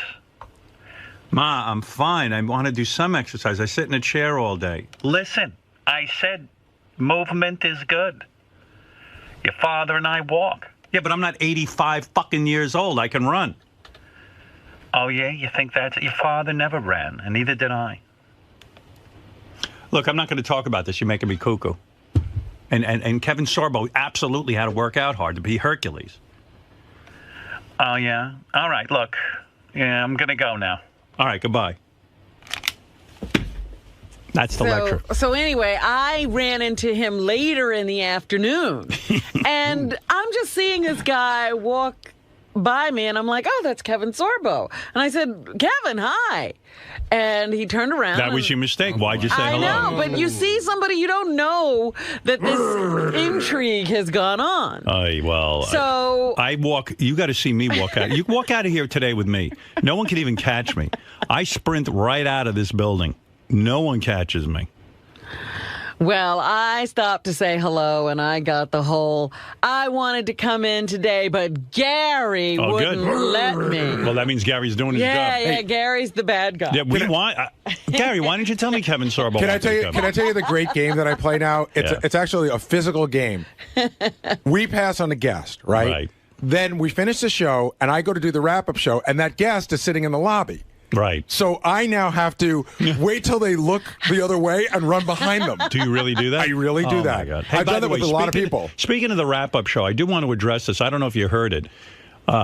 Chances are you did, but Ronnie and Sal had a real good fight on the wrap-up show. Really? Yeah. Ronnie and Sal? Yeah, Ronnie and Sal. Like, Sal took some low blows to Ronnie about his marriage breaking up. And really? It started I out thought it with was outrageous. It started out with who would go Skippy on Howard on the show. That's what the conversation started out. So then Sal's name came up, and then Sal got mad at Ronnie because Ronnie said, well, Sal's crazy. He could do that. And Sal went right at him. You are nuts, Sal. Do you know why? Why? Because once you make a statement like you make, all your stupid statements, and you say, well, I don't mean that now, once you make that statement, you can never take that statement back. What, are you a shrink? Yeah. Yeah, you can't take that back. I'm not taking it. I'm not taking anything back. No, you say you've improved. You didn't improve. Sure, it's people all there, change. Dude. People change. You're still fucking nuts. Have you not changed? None of that shit Have goes you not away. changed? It You used to be a never normal, goes sane away. man, married to a nice woman with kids, and now you're out. Why are you bringing that You're up? this What old do you wacky want? elf in strip clubs every night. What is You that? fucking changed. You went fucking nuts. Look at you. You look like a 4-year-old with a mustache on for Halloween. You're I'm a little sorry fucking you're so jealous of my loudmouth, life wacky, now. I'm grouchy sorry. idiot who parades around in strip clubs. You had a I don't nice parade family, around which in I would strip consider to be clubs, dude. normal. You can't gotta- wait. you Wait know? a minute. Who's the guy who can't wait to get to the strip club tonight? Well, tonight Who's is the a guy? special event. Huh? Who's At the guy Rick's. who can't wait to get there? But I still have my sanity. I'm still. No, you don't. Yes, I You're do. not happy. Yes, I'm very No, happy. you're not happy. I'm extremely No, happy, you're not. you Don't asshole. go down my road where what I did. Your road is At least busted and old. If I wasn't happy, I'd Your left. road is decrepit. You Okay? have a dirt road going You're to a nowhere. stupid ass. You hang You're a out. road where You're not fucking happy. rapists down south drive up chicks and fuck them and cut their head off. You have What no are you road. talking about? Your road is a demented, Why dark would you even say shithole. something? When would I ever say something like that? You're not. Look at this demented shit that you come out What with. demented shit? You if I gotta come, worry what about demented you. shit? What demented You're shit if I come fucking out? nuts. You I'm really not are. nuts. I'm not nuts. I mean, you make statements like you make, man. That's fucking nuts. I would never say shit like that. Oh, because I asked my boss 5 years ago if I could sleep. Guess what? When I worked in Wall Street, I could have asked my boss would to ask stay their over. boss to sleep in their house? But your boss, He's got this I could fucking see size if of the it was a house blizzard. of a fucking mall. You think there'd be a little room for one of its employees for one goddamn Listen, night? let me tell you. No, I'm asking me Let me why. tell you something. Howard stop. offered to I'm let not me being sleep in his analyzed. house a million times when we've had bad weather. Okay? There you go. So you just proved my point. He let you sleep over. He offered. I didn't ask him. Okay, well that would. Why would you even think of asking him? Because I was confident enough as a friend to ask him because I was in the city. That doesn't make me crazy. To ask somebody who you consider a friend to sleep over is not crazy. I wouldn't even do. I'm with him way longer than you. I would never think of asking him. Hey, Howard, can I sleep in your house tonight? Well, that's you. What are you, a fucking That's whack you. job? I'm telling you, are a whack job. I'm not a whack job for You that. are. By the way, Yeah. we were talking to Sal about how he would be the one to go skipping. He's like, I'm not. I'm perfectly normal. So we brought up the sleeping thing, and he goes, "That was a long time ago. I get it now." But in that clip, you could see he doesn't get it because No, he he clearly doesn't. thinks you were wrong to not let him sleep over. Yeah, like I have a big enough apartment that I should let him just sleep over. In the meantime, there are a lot of people who he really was friendlier with that had apartments in the city that he could have asked Will. Right. He could have asked a lot of other people. No, he would be more comfortable at my place. Of course he You would. have the room. Right. You practically owe it to him. You wouldn't even know he was there. People make big transitions in their life. They're capable of doing it, and that's what I did. That was the point you made, but you made did it it sound in a like what he horrible did was way, bad man. and Well, evil I'm sorry, for doing I didn't it. mean it that way. The That's point exactly I'm- what you meant. But it's a big transition to go But from a you're family backpedaling to now. a wild swinging old fart at a strip club. That's a big transition. Dude, I'm not a swinging old fart at a strip club. I don't live there. I don't know where you get this Well, idea the point I'm trying to from. make is that you said I don't work for them. I do appearance for them. I go You do there a great once job. I'm Take not it easy, there old man. all the Listen to me. time. You're very you think good, I'm there very every good. goddamn fucking night? You're out of your mind. Ronnie, the point I'm trying to make You is are that out of your mind. you said I don't have the ability to change. You changed, and you're doing fine. So I changed. How do you know as I'm well. doing fine? I might not be doing fine. I might have put And on you a- didn't say he was I might doing be fine putting at on all. A great show Well, for everybody. you Maybe said- I'm not doing He fine. says he's happy all the you time. painted him as the All right, opposite you know of what? fine. You changed and you're not doing fine. I changed and I am doing fine. No, you're not doing fine. I'm doing fine. You're not doing because fine. your thoughts came out to him about how you felt going thoughts- back a long time ago. Big deal. No, Big- it is a big ask a deal guy because to- you can't take back what you've said. I'm not. Boy, when those guys argue, it goes on and on and on. Jesus. I'm getting a little woozy from it. I love in the first clip how Sal used the word demented, and then Ronnie thought it was a good word too. And He so they said both, demented. So they both sort of go back and forth with demented. I was surprised It's either the one of them. demented argument. I was surprised either one of them knew the word demented. I think they just knew it sounded cool. Yeah. Wow. Sal going in there with the marriage stuff and the whole thing. I think that Robin Salem opened up a door and now Yeah. everybody's rushing through it. Yeah. She kind of she led the way. Now it's Ronnie's There whole was a thing. breach. Yeah, there was a breach. No one was really bringing No that one up. was touching that. Ooh, wee. Salvatore. Yes.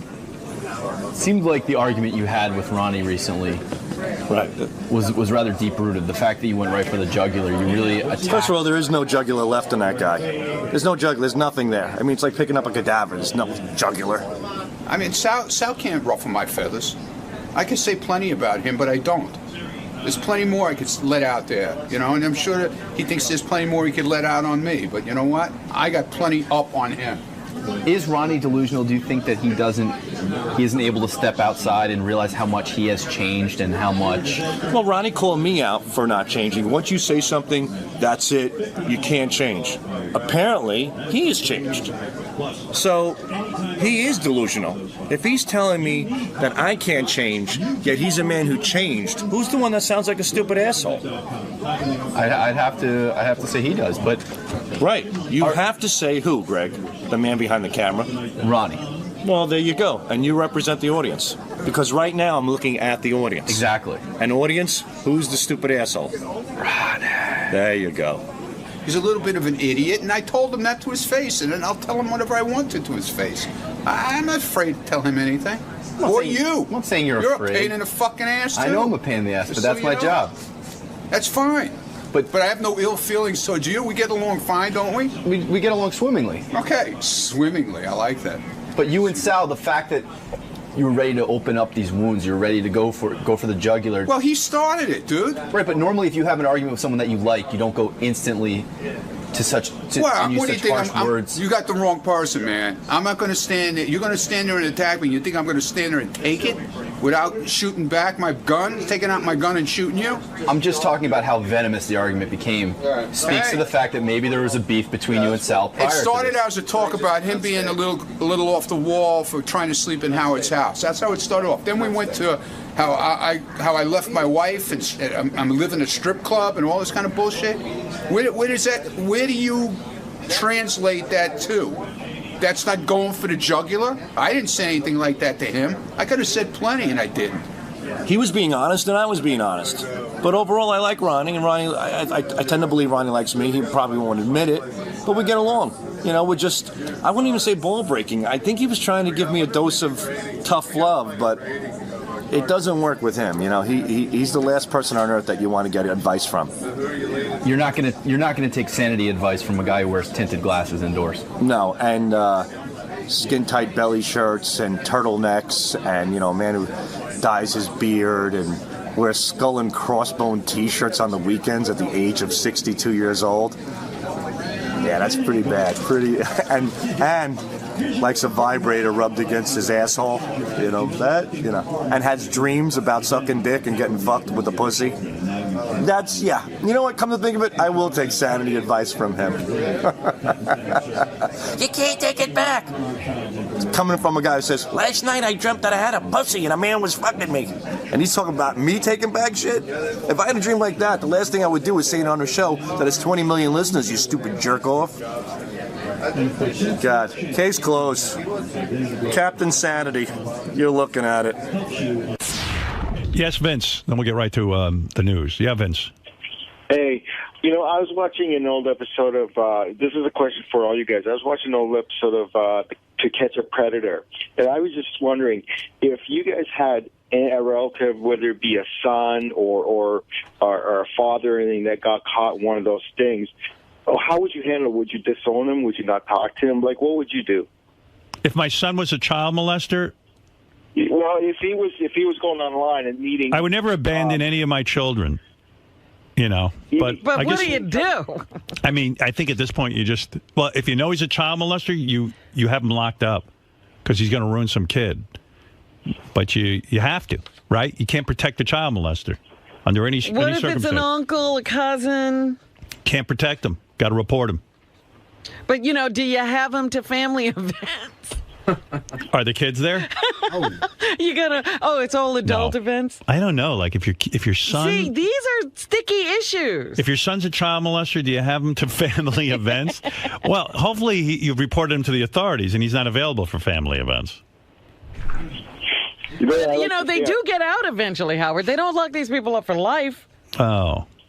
Well, I guess I'd have to have him at family events, but I have to say, hey, everyone, listen. He has to wear a scarlet letter. My boy's a child molester. I love him because he's my son, but at the same point, he's fucked up. So, you know, enter at your own risk. See, that's a problem. On the show, so many people come through, and then they say that they were molested by somebody, and then you say, oh, did you ever see him again? They say, yeah, I see him every year at Christmas. Yeah. Right. We exchange gifts. It's I don't so know. uncomfortable. Doesn't make sense. Look, I grew up with my molester. Yeah, I mean, Robin. But Robin couldn't get. You needed a father. I mean, not that you needed a father. How do you get your father out of the house when you're a little kid? You can't. That's right. I mean, that's a different situation. He's asking if your dad found out you were the child molester. What do you do? Well, you know what? I was looking that last week. I did that story about the guy they arrested, and he had porn on his phone, and his zipper was down, and they thought he was one of the guys molesting women in Queens and Brooklyn. And it turns out that they had to let him go after the story broke. But he was still out there in the middle of the night with his zipper down and porn on his phone. Yeah, but he was just doing it by himself. He wasn't harming anyone. So I want to know what guy. How do you treat him at Thanksgiving? I want to know what guy doesn't have porn on his phone. Yeah, but you're not outside. You have your dick out of your zipper outside. Oh, well, that's tough. That's when you know something's wrong. But so the point is, okay, say you have a son, and your son's a child molester. Right. And he's been convicted. Right. Done his jail time. Right. But in your mind, you know he did it once, and so now you have family gatherings where there's kids there. What do you do? I think you say to him, hey, son, you are a child molester. I can't have you around children. And evidently you don't know how to conduct yourself with proper behavior. But I'm cured. And so we can't. There's no cure. It doesn't matter. Doesn't matter. I can't trust you in those situations. Sometimes your kids can't be part of everything. It's a tough thing to say, but you got to say it. You can't meet your cousin or your uncle. Your cousin's a very hot 5-year-old. What are you going to say? Oh, if this happens one more time, you're in big hot water with me. No, you got to say, listen, you broke the trust and you can't be at family gatherings, and it's not going to change. And if the kid can't handle it, tough shit. That's the consequence. Go ahead, Pat. You have the last word. Yeah, Howard? Yeah. I want to ask Robin, on her free time, does she ever go out to the bars or the clubs in New York? No. Sure she does. She's lying. Why would you say no? I don't do it on a regular basis. He asked if you ever go to bars and clubs to meet guys. You do. You have a pack of gals you go with, and you. But I haven't done that in a long time. Maybe why, I've you turned embarrassed? over a new leaf. I don't know. I just haven't done it. Why did you lie to him? That's not like you. Do the guys hit It on just her? seemed like the right answer at this moment. No. Do the guys hit on her when she's out there? Sure they do. I mean, she is attractive. When you go on YouTube, they show pictures throughout the years of Robin. I don't particularly care for her in the WOR days, but she cut her hair. You mean WNBC days? No, WOR on the shows. Oh, she looked cut lovely. her hair too short, but as she got older... I like that look. With that short little afro, the flat top. That was one of my favorites. I thought I loved your hair like that. She'd wear dark glasses and the flat top and big titties. Come on. Well, she was heavier set than back then, now she's a lot thinner. And she's 56 years old now and more attractive. I'm much older than that. She's no hag. No, the thing that saves Robin is she doesn't look her age. Yeah, absolutely. Most black people don't. That's not true. I've seen some terrible-looking black people who have aged horribly. Wow. I'm not going to mention their names. But Robin, and I don't know that she is aware of this, she looks in her 30s. Now, she's lucky. And any guy listening should realize that. Well, that's why I'm wondering, when she goes out, that the guys don't hit her. I mean, what is she attracted to? I know she was with Mr. X for a long time. She is open to a lot of different kind of guys. Well, let's say she was. And she goes out and she's friendly and she dances with these guys. She told me what she does. She's embarrassed right now about it, but I'm not embarrassed. Sure, she goes out, she dances around. She doesn't particularly like dancing, but she tries. I need a cock. Okay. There's no shame in that, Robin. I need a cock. Now you're opening up. So I'm not embarrassed. Right. I need a cock. Who doesn't? Like when she's at her apartment building, I mean, and she's in the elevator, don't guys hit on her then? I mean, guys have to hit on you, Robin. Sure, it happens. What? What's the big deal? I've been there when guys hit on her. I walked down the street with her one time, and this guy, I believe he was a parking lot attendant, he started coming on to her and saying things in front of me. Now, for all he knew, I could have been her boyfriend, and he could care less. Well, you guys been around for 30 years. Everybody knows you ain't her boyfriend, Well, Howard. I don't think this guy was aware of Well, anything. this guy didn't know who anybody was. No, I don't think he knew Robin. I don't think he knew me. This was years ago. But, hey, Robin, are you attracted to just black guys, or are you attracted to white guys? Or? No, she goes all the ways. I need a cock. I'm attracted to really wonderful people. She's attracted to Apparently anybody. not. I mean, you haven't been involved with anybody for years, and what'd you go, 8 years without sex? Robin, has a total stranger ever hit on you and it worked out? Well, the guy in the guy in the book in the San Francisco. San Francisco, yeah. Right. Right. Oh, the guy who she had anal with? The poop shoot I guy. didn't want to say that. First of all, I thought that guy was weird because who meets someone and the first thing they do is fuck her in the ass? I mean, that's just He didn't want to insane. get me pregnant. Yeah, I mean, he that's didn't insane. know me. He just figured, you know what? Let's not take a chance. He looked over Robin and he goes, well, you know what? Let's skip your vagina. I say that guy was maybe gay because that guy's what was it nuts. about him? Did he dress well, or was he super attractive? Who knew what he was dressed like? I met him that night. Yeah, but what attracted you to him? I don't know. It was a chemistry thing, I guess. Theo, go ahead. You're on the air. Yeah, you were talking about family members that do weird things. Once during at Christmas dinner, I had an uncle who was talking about how hot the other aunts were. And he said, oh, I'd bang her. And he leaned back, adjusted himself on the couch a little bit, stretched out, and blew a load in his pants. Now, when you're a little kid, 7, 8 years old, what do you do? He blew a load in his pants at Christmas? Talking about the ants. Talking about the ants. And he blew his load spontaneously without touching himself? No, he reached in his pants, adjusted a little bit, and stretched out a little bit, and all the other uncles are sitting in the living room watching. How do you know he blew his load? Yeah, dropping loads. It was you got a funny look in your face. No. He got up and cleaned himself up, and what do you do when you're a little kid? You know what I mean? I never heard of such a thing. I don't know what you do when you're a little kid. You go to your room and hide. Hello, Robin. Yes, hello. May I talk to you for a minute? Certainly. What is it? Well, I wanted to talk to you about your I was going to say your clubbing ways, but really your non-clubbing ways. So, I occasionally go to a club, but not enough to say I'm a club girl. what is it about going out to bars and clubs and being hit on that's such a turnoff for most women, actually? Well, it's just that you don't think anybody really serious or that you should bring home would be in a club hitting on you. I don't know why, but that's generally the rationale. It's like, this is just for fun, and, you know, you don't think, no, that you should bring that guy home. Because it's such a party atmosphere. There's booze, there's loud music. Right, and this is what they do. You know, they're here all the time looking for women. So how does one pick up Robin Quivers? What's the method? Oh, you know. Well, I mean, I know, but I'm talking about the general public. I mean, I'm an exception, obviously.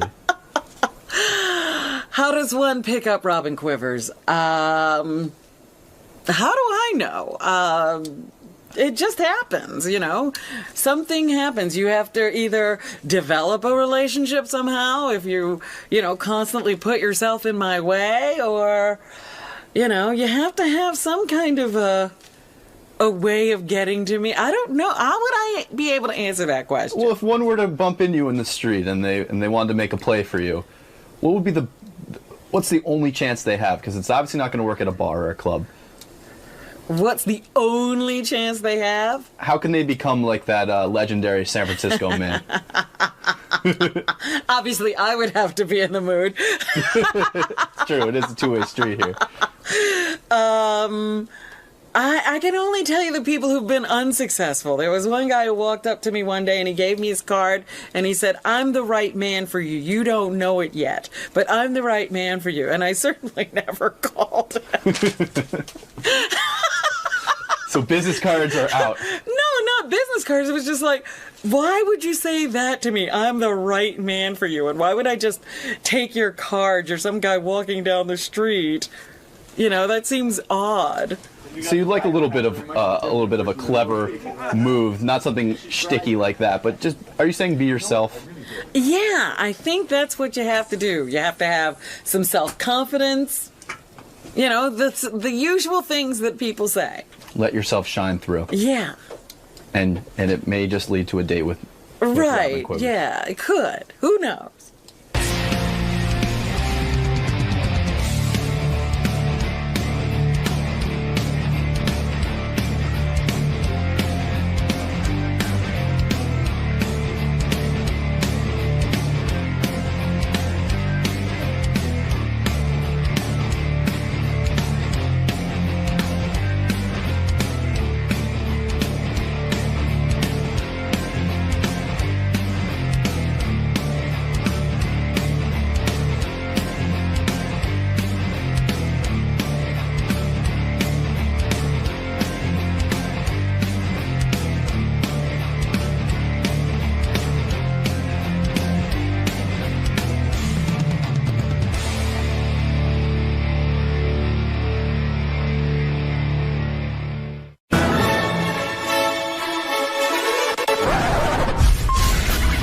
This is a Howard TV original production.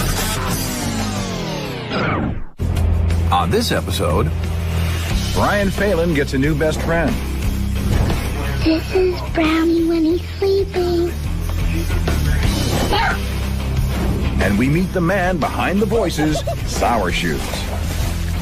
The lines are all jammed up. It's a very guest-heavy day. Give me that love organ, yeah. What's your problem? Testing 1, 2. Baba Boo. Yeah. Hell yeah.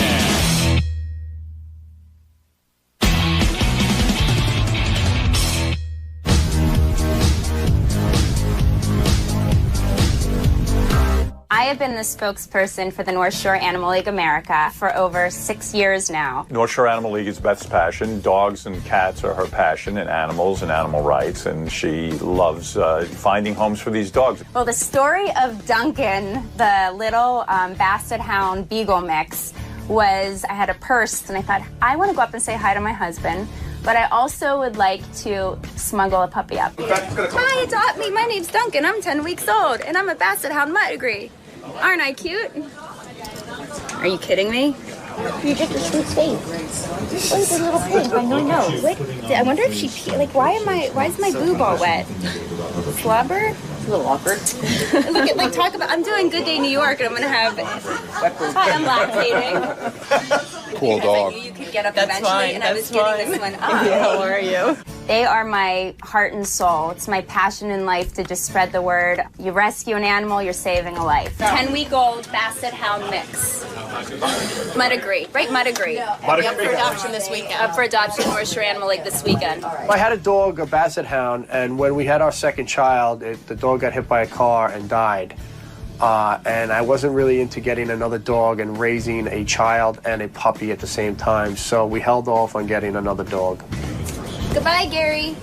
Out of the blue, I was going to go run in on the air and say I want the dog, but, being married, you always got to ask permission somewhat and make sure it's cool with the wife. So I texted her, and she said, send me a picture. Hey, Beth. Hi. Brian asked if I could take a picture of him because Brian Phelan, he might want to adopt. His wife might want to adopt. Let's get the whole... Okay. The dog is adorable. Ever, right? I was there when Greg Carmel took a picture of Phelan's dog, and I was like, that is a really cute guy taking a picture of a cute dog. How old is it? Cool. 10 weeks. Got it? Got it. Thank Cool. you. Brian Phelan said he just might want to adopt the dog. I just heard. Let us know. All right. So I sent this picture to my wife, and she said, yes, let's get the dog. Hey, should she put you back? Put you back? No. Probably on the TV, that's why. He wanted a pet for the kids, and the fact that he adopted a puppy is great. Beth will make sure that you get the dog. I just want to make sure that you didn't... All right.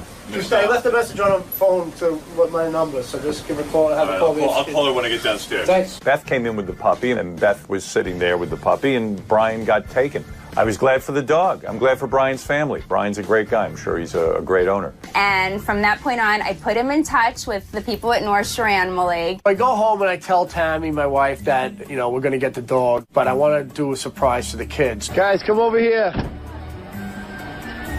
I tell my kids that someone special is coming to visit us at the house. We have to go pick them up. So my kids are asking a million questions, who, and they're going through the whole list of people, grandpa, grandma. And the second we get off the expressway to get the dog at the North Shore Animal League, my daughter says, are we getting a pet? And I just shut up after that. Okay, this is your big surprise. We have arrived. Guess who we're picking up? Oh. Rachel, if you reach over there, there's something in the middle of the thing. There is? Yeah. There's a red thing there? Something red. Is there something red there? Underneath that stuff? Yeah, grab that. A dog! We're getting a dog. I think we're going to get a dog. Being a dad, and surprising the kids, I feel like a new addition to the family. I feel like, kind of cool. Like, hey, dad stepped up and we got a dog.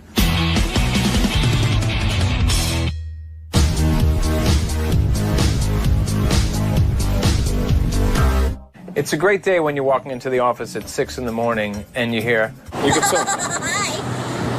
Good morning! Yeah! I knew for sure it was Sour Shoes as soon as I heard that voice. So I turned around, pulled out my camera. What's up, Sour? You can talk. It's video. Where's Pharrell? He's right here. Yeah, amazing last night. 4 hockey games. I got them all right. I got the Bruins score right. I had the Lightning over my Penguins. They wouldn't shoot the puck in the third period. As soon as I got up to the control room, I told the guys that Sour Shoes was outside. I immediately dispatched the crew. I'm trying to get this all wired up. The first thing Sour Shoes does is he gives us a tour of this horrendous looking car. I believe that car is a Valiant, by the way. It's just this old car, and inside is junk, almost like he's sort of a hoarder / homeless / musician going on the road to tour. Come on in.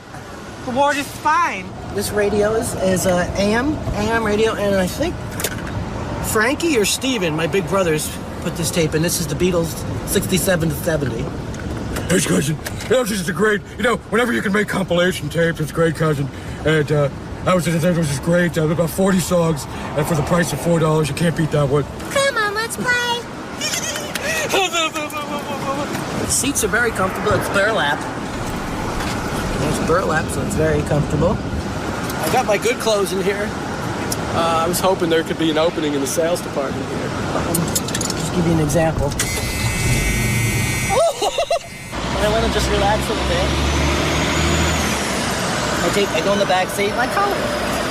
One of the oddest things that we saw in his car were these coloring books that Sour Shoes had, but they're not like your everyday normal coloring books that you would give to kids, but he really seemed very happy and infatuated with these demented coloring books. And then I like to serenade for a little while. The guy even has an old school telephone in his car. Yeah, I have this again. This one's rigged up to the carburetor, and I'm able to get callers coming to the phone lines. They're all jammed up this morning. Where are you calling from? Oh, Sheboygan. We've got a prize package to the Sheboygan Sausage Festival, Alan Kirschfeld. It's an all-expenses-yours trip. How does that sound, caller? He shows us this keyboard that he somehow has rigged to the engine of his car. The keyboard, it needs probably another hour to warm up. You're probably about another hour to warm up. And Scott hasn't come down yet. Scott! Wow. See, if I idle it real high, I can get the RPMs up, and then I can power the organ off. Oh, this organ. Give me that love organ, yeah. 99% of the time, he would talk to you doing imitations. It could be Artie. It could be Gary. It could be Tracy Millman, Scott Farrell. So many different imitations, and he's spot on with all of them. Turn your radio down.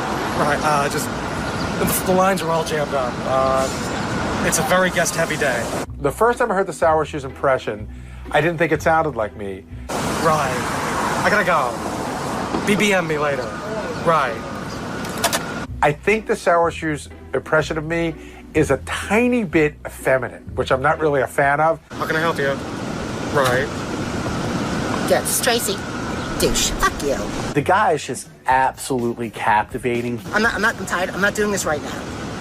You didn't get a single buyback. Hello. Gary, I love you. Dabba I love you, but Yeah, but this whole Don Rickles shit doesn't fly with me. Yeah. No, it doesn't. No. Whoa. Embargoes. PLO. Wow. He's just a big kid in a grown-up's body. I love you.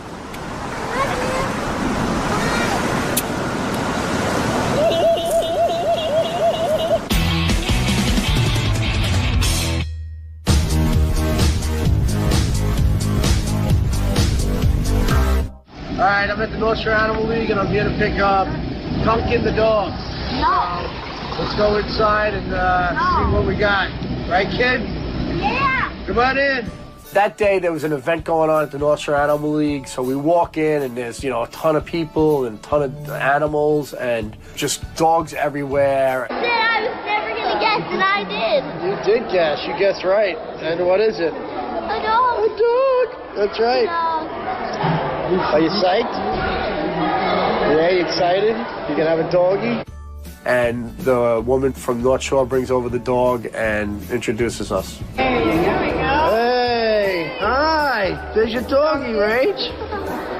My daughter is very excited, but very timid because she's never really had a dog, so she doesn't know how to react to it. So she didn't really want to touch it at first. Okay, you don't want to hold him? I would love to hold him. The dog was just so cute. I mean, it was so small. It was 10 weeks old. See, look at these paws. Look. Yeah. How you doing, buddy? Wow, you are a cute dog. Oh my gosh, he's so cute. Look at how cute and little he is. That's our new doggy. Look, we just got him a little bandana. There you go. Cool. I knew that dog was going to go to an amazing home. You're fighting, huh? Oh, you like your belly rub? They're warm, they're healthy family. They're gonna treat this dog the right way. And if Brian had any questions, he knows who to ask. So I felt like keeping it in the network of family, it makes it even better. All right, so I got the dog. Here he is. Name's Duncan right now, but I think they want to change the name. And we're gonna go home and enjoy the doggy. So thanks for everything. Goodbye, doggy. And we brought the little guy home. There you go. Hey, look at how small you are. He looked like a squirrel in my backyard. It was just crazy how the size of what he was. Look at how small you are, you little doggy. Brownie, look, boy, look, Brownie. I put the camera down, and unbeknownst to me, my daughter grabs the camera and just starts filming a ton of stuff with the dog. Hi, everybody. I'm Rachel, and this is Kevin. And we are going to be videotaping a new member of the family. He's 10 weeks old. It's a boy. He has a cold. And it's Brownie! The dog's name was Duncan, which I loved. I thought it was a perfect name. He looks like a Duncan. It was just awesome. And the kids weren't happy with that name. They didn't like him at all. And of course, being a father, you have no say. And the kids just overrule, and they name the dog Brownie. This is Brownie when he's sleeping. There he is. And this is Kevin's dirty face. And there's Kevin. Show Kevin's dirty face. And there's Mom. Is he sleeping? There he is. He's so cute. She's her own little camera person now. She does better work than me. Once again, I'm Rachel. Goodbye. Brownie, say goodbye. Brownie! My first dog I had, I never caged, but everybody told me to cage the animal. It'd be easy for training it. So I got a cage, and the first thing I did was I put a wee-wee pad in the cage as a layer, like a blanket, to be comfortable instead of just nothing. Those little wee-wee pads have a scent that dogs know to pee on it. And Brian couldn't understand why the dog was peeing where he slept. Well, he had the wee-wee pad in the crate. I don't think anyone else but Brian Phelan would do something like that. I'm not even going to explain the ridiculousness of that action. Brian, the crate isn't for shitting. You don't want the dog to shit in the crate, but you're putting wee-wee pads in the crate? Wee-wee pads make dogs pee and shit in there. Now that he owns a dog, he knows everything about dogs, and I'm some kind of idiot. Why would you put a wee-wee pad in the cage with it? I wanted something that it could lay on that would be comfortable instead How about of a just bed? How about a towel? People get upset with these dogs. They go, "Oh, the dog doesn't do the right thing. The dog's a mess. The dog, pisses on the floor, pisses in the cage." I do. I have a towel and the wee-wee pad in case he did go to the bathroom. The wee-wee pad doesn't. No. The wee-wee pad says to the dog, "Go to the bathroom." Why are you using wee-wee pads? Bring the dog outside. I do. Yeah. I brought the dog home. And if you're going to put a wee-wee pad somewhere, don't put it in the cage where it sleeps. After getting on the air, the wrap-up show has me on to talk about it. So did you think Howard was pissed off at you this morning? Yeah, he was yelling at me the other day. He told me I didn't know what I was doing because I put the wee-wee pad in the crate, and you're not supposed to do that. That's where they sleep. And he goes, you don't know what you're doing. I got to get you a trainer, blah, blah, blah. He says I needed a trainer to train the dog. But having 3 kids and having a dog before, I think I could handle training a dog to go to the bathroom outside. Because all my kids go to the bathroom outside.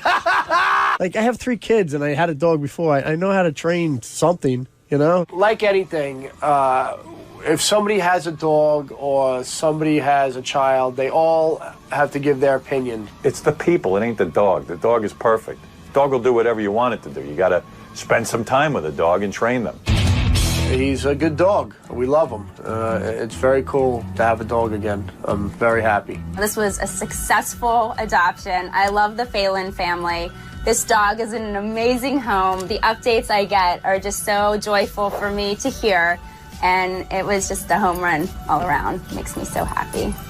Overall, taking the dog from the shelter, I think was great. He's a cool dog. He's great with the kids. They all love him. Everybody loves him. He's just such a cute dog, a little hound dog. And he's part of the family now. He's one of us. He's a Phelan.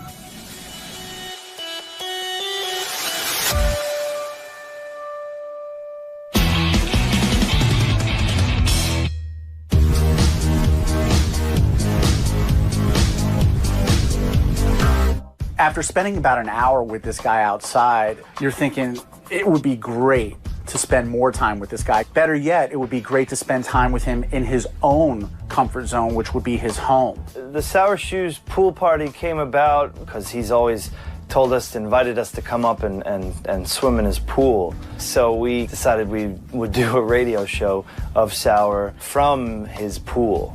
I said, geez, so entertaining. Maybe we should put him on the radio, see what he does. And that's the beauty of satellite radio. You can do things like that. On terrestrial radio, I never could do that. We're on the pool deck. I'm happy. I liked creating the pool party. You know, I had an idea that having a pool party would be great. Have like a live broadcast, and then Jimmy said, yeah, they would come up and do something like that.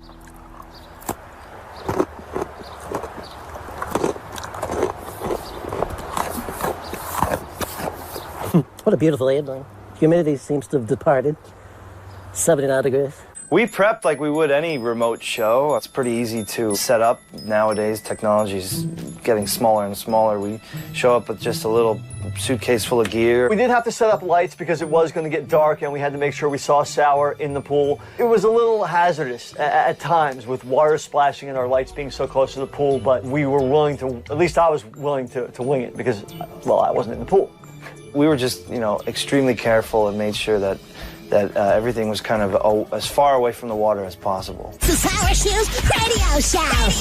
Looks like I got some song requests to you. Those that are on your mind. Yeah, we got some fun. Everything that you could possibly ask for in the next hour. Sour Shoes Radio Show. Yeah, now Sour Shoes Radio takes over Hollywood 101. Oh, I love that intro. I do love that. Sour 101. 888. Give me a call. We'll get your requests on tonight and try to get your prize packages out to you. Yeah, just sitting back and relaxing here in the pool. Everything was working for hours before the show started, and of course, 7 p.m. hits, we go live, and 90 seconds into the show, the keyboard craps out. Kick it off alongside the music. Yeah. Oh, our keyboard's wet. He has this antique keyboard, I would say almost. It's like an 80s Casio that he's just been using all these years. I play a 1989 Casio. Let's go up to the phones. Pookie, how are me? The keyboard's so old and beat up now that where the power plug, the AC plug meets the jack in the back, is so worn out and broken. We got it. Oh, wonderful. The water temperature is about 82 degrees. It seemed like every time we came back from commercial or something like that, the keyboard would crap out. Yeah. Oh, we lost power again. I'm sorry about that. Oh, we're back. Oh, we're back. Oops. Hold on. It was going so well all day. There was a little bit of panic at first because it is like a security blanket. Ooh, Baba. Baba-wee, Baba. Ba-ba-ba-ba-ba. My monkey. Oh, we're back.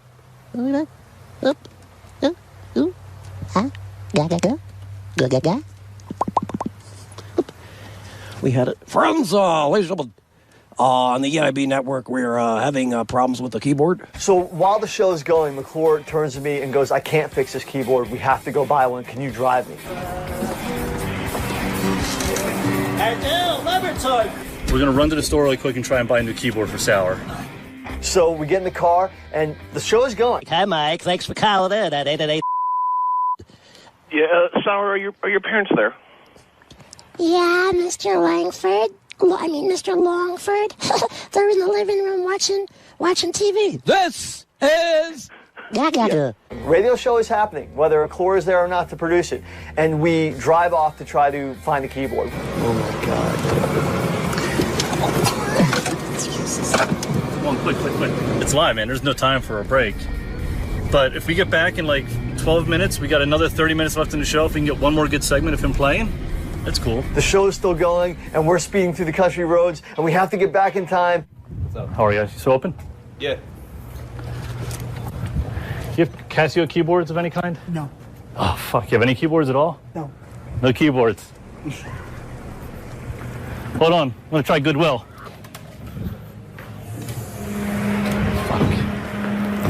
Nothing. They got drum kits. I did notice a keyboard store up here. Do you want to check? Yeah, is there like, back in those 80s, like the stores in the mall with the pianos? Let's try the keyboard district.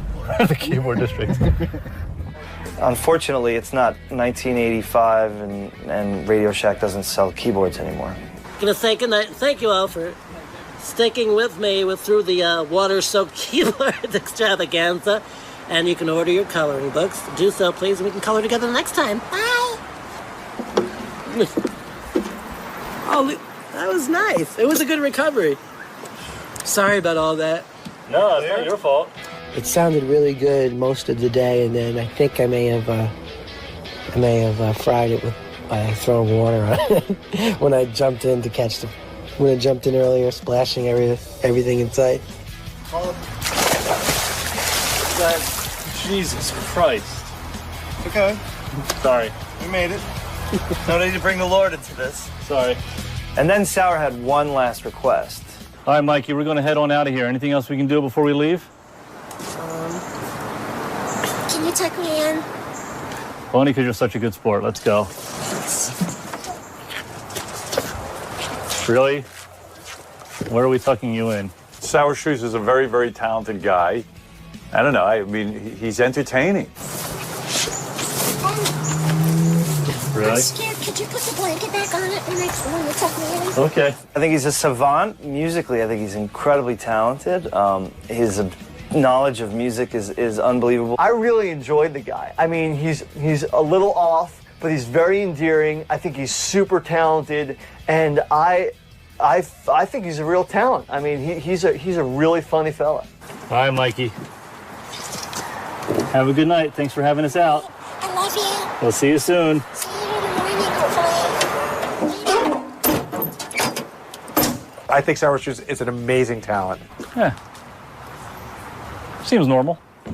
So I interviewed Sour for this show that you're watching now, and I said to him, I'm going to fire off people on the show and just do the impression. And it was pretty cool. Gary. Right. Here's the deal. He was on the show. I never said that about the Bush administration. Never. I wasn't a huge Bush fan. No. Douche. No. Fred. Lumber liquidators. We probably should take a break. Hi, bitch. Hello. Hey, how are you? Marianne. Oh, that's fabulous. I love you. And Howard, Robin, I'm going to throw you a bachelorette party. Gary the retard. And I want to come to you from Seattle because, Oregon, sandwiches and chicken. Hello? No, that's a regular corporator. I'm to talk about it. And that's you. No, man, you shit's some dope. Well, I didn't think it was. I didn't think it was funny at all. But no, I never said that.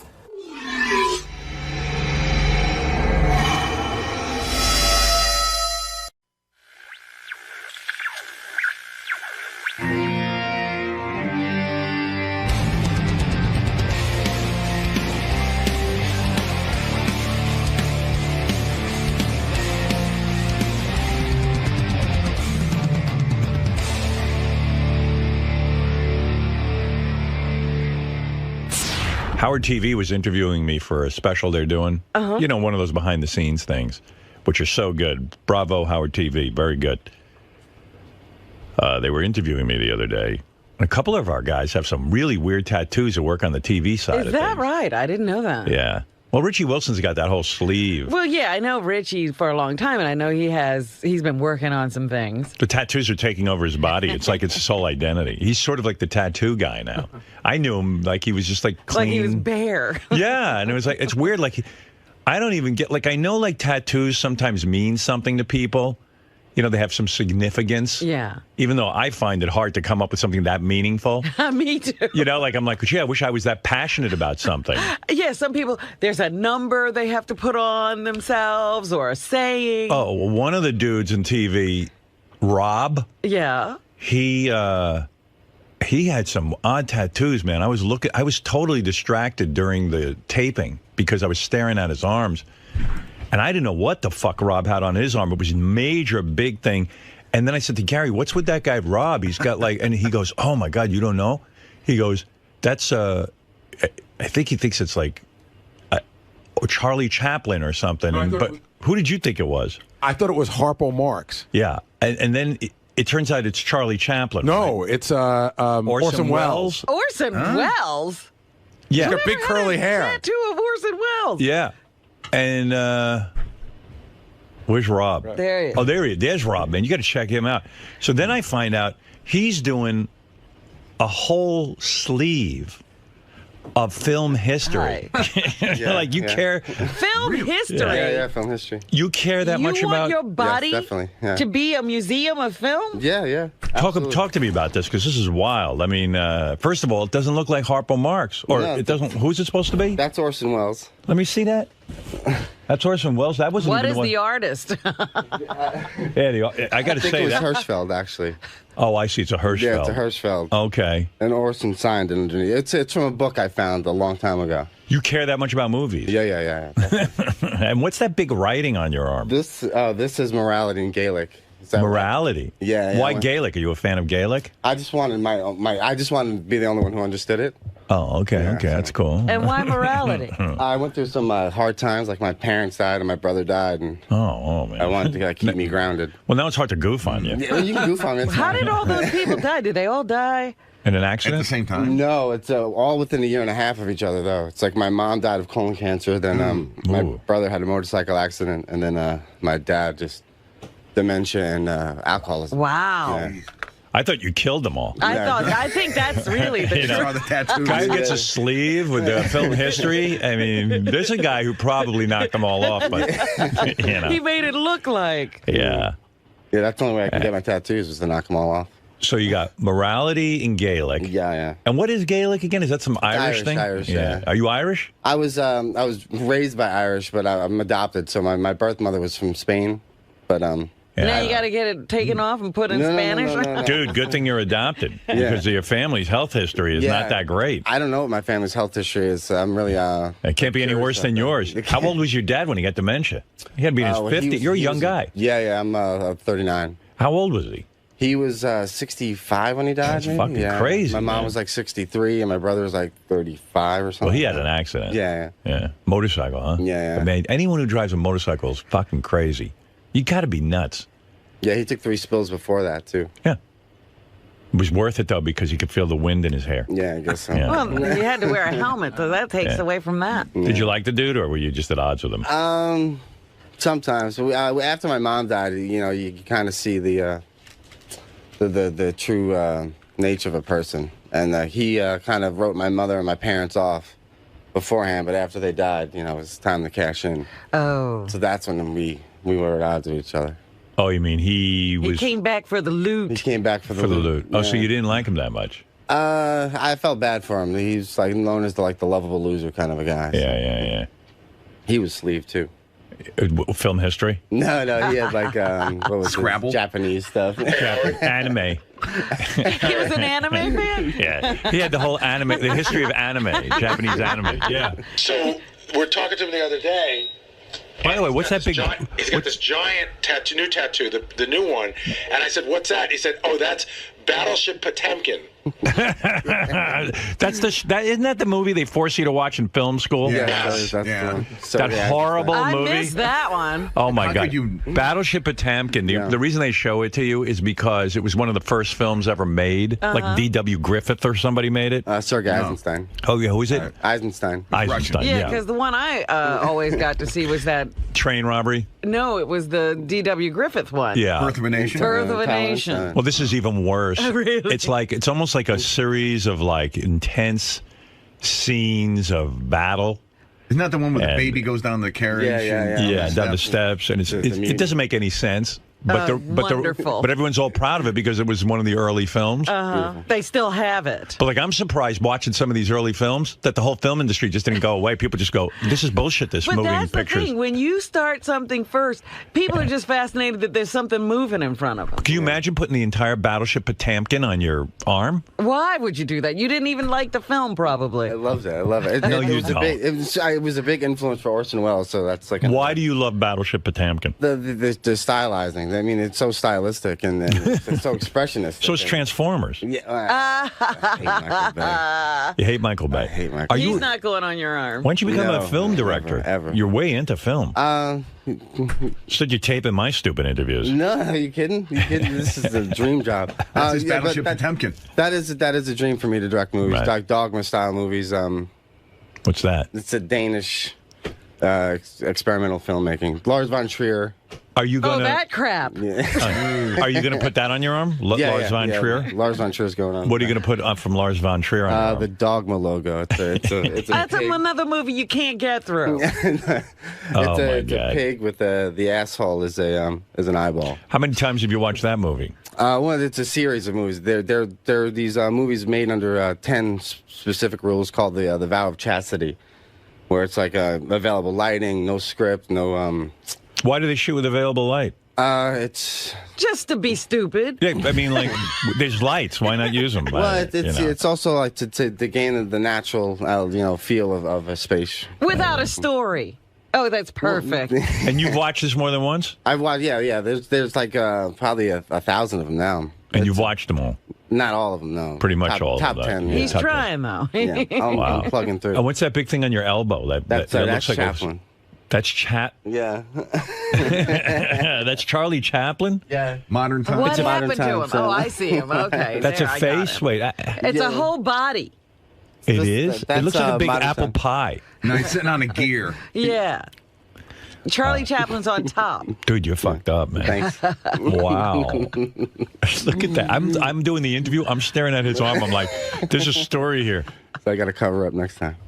I mean, it's unbelievable. People with the tattoos and they care about shit. I don't care about anything that much. I mean, I put, like when I got married to Beth, I put the B on my finger. Right. And then I remember the first time I went to the tattoo place, the guy goes, okay, man, like, what do you want to do? Like, what do you want to put on you? And I go, I don't fucking know. He goes, well, why don't you look around? I go, well, I mean, aren't you supposed to do something that means something to you? He goes, yeah. I go, well, so I put this sign for Capricorn is this weird little thing, a symbol. First of all, I don't believe in astrology. I don't give a fuck that I was born in January. I have no passion about my birthday or my birth sign. The date or the month or anything. So I get a big Capricorn symbol on my arm, like an idiot. And I'm the guy who's always said, don't put something stupid on your body. And I went and did something stupid. It's hard not to. And every time I look at it, I go, this is so dumb. And then I was so freaked out that I was doing it. I did it in brown instead of blue or black, because I was hardly committed to it. I was just kind of wishy-washy. I thought if brown, no one will notice it. I mean, it was a hideous color brown. And then the guy goes, well, okay. And then I went back and I said, can you cover this up? And he goes, well, what do you want to put on it? I don't know. What can you make out of this? This was a woman named Kate. She goes, well, what do you like? I go, can you turn it into a dragon? Now, I don't give a shit about dragons. You don't like dragons. You're not into dragons. At all. I don't collect pictures of dragons. I've never gone to a dragon movie. There was one dragon movie I went to. I hated it. I don't know anything about dragons. Put a dragon on my arm. But she said she could convert it into a dragon. So now I have a dragon on my arm that I have and it's half my birth. And then I go to people, oh yeah, it's a dragon, but like you can see my birth sign in it. And I'm like, I don't care about either one of these. Right. It's an idiotic tattoo. And then while I was there, I said, one guy I went to, I so was void of what to put on. While the guy's tattooing, I look at his pinky, and he has this weird little symbol on his pinky with fire coming off of it. And I go, hey, what's that? That looks pretty cool. He goes, well, tattoo artists, people who actually give tattoos, many of us put the Om symbol on our pinky with fire. It's sort of our thing. I go, hey, put one of those on me. So you're not a tattoo artist, but you have the symbol. I don't care about Om. I don't care about fire. I don't care about any of that. And all of a sudden now I've got this Om symbol on my pinky, and people even go, hey, that's really cool. And they go, what does it mean? I go, oh. I said, Om. They go, what? Om. And they go, Om. Because you can hardly explain it. Yeah. I have no explanation for any of my tattoos. You don't have morality in Gaelic? No, I don't have Yeah. any words that I think I should put on Right. me or anything. Oh, my I God. usually look at something and go, oh, that looks okay, put it on me. I would get way more tattoos because I want one like right here near my wrist, and, and I'm like, I don't have anything like, you know, I could put the kids' names on there because I love my kids, but I don't know. I could put "Hey Now" because I always say "Hey Now." Oh God, why bother? And then I was going to put my dog's name over there, and then I was like, I don't know, maybe she should be dead by the time I do that. You know what I mean? Like, you know, As a memorial. right? At least you'd have something.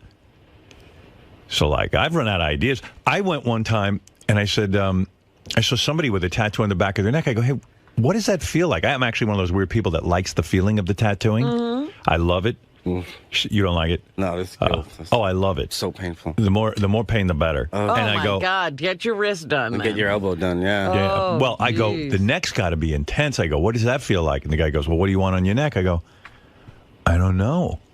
I go, what can you put on there?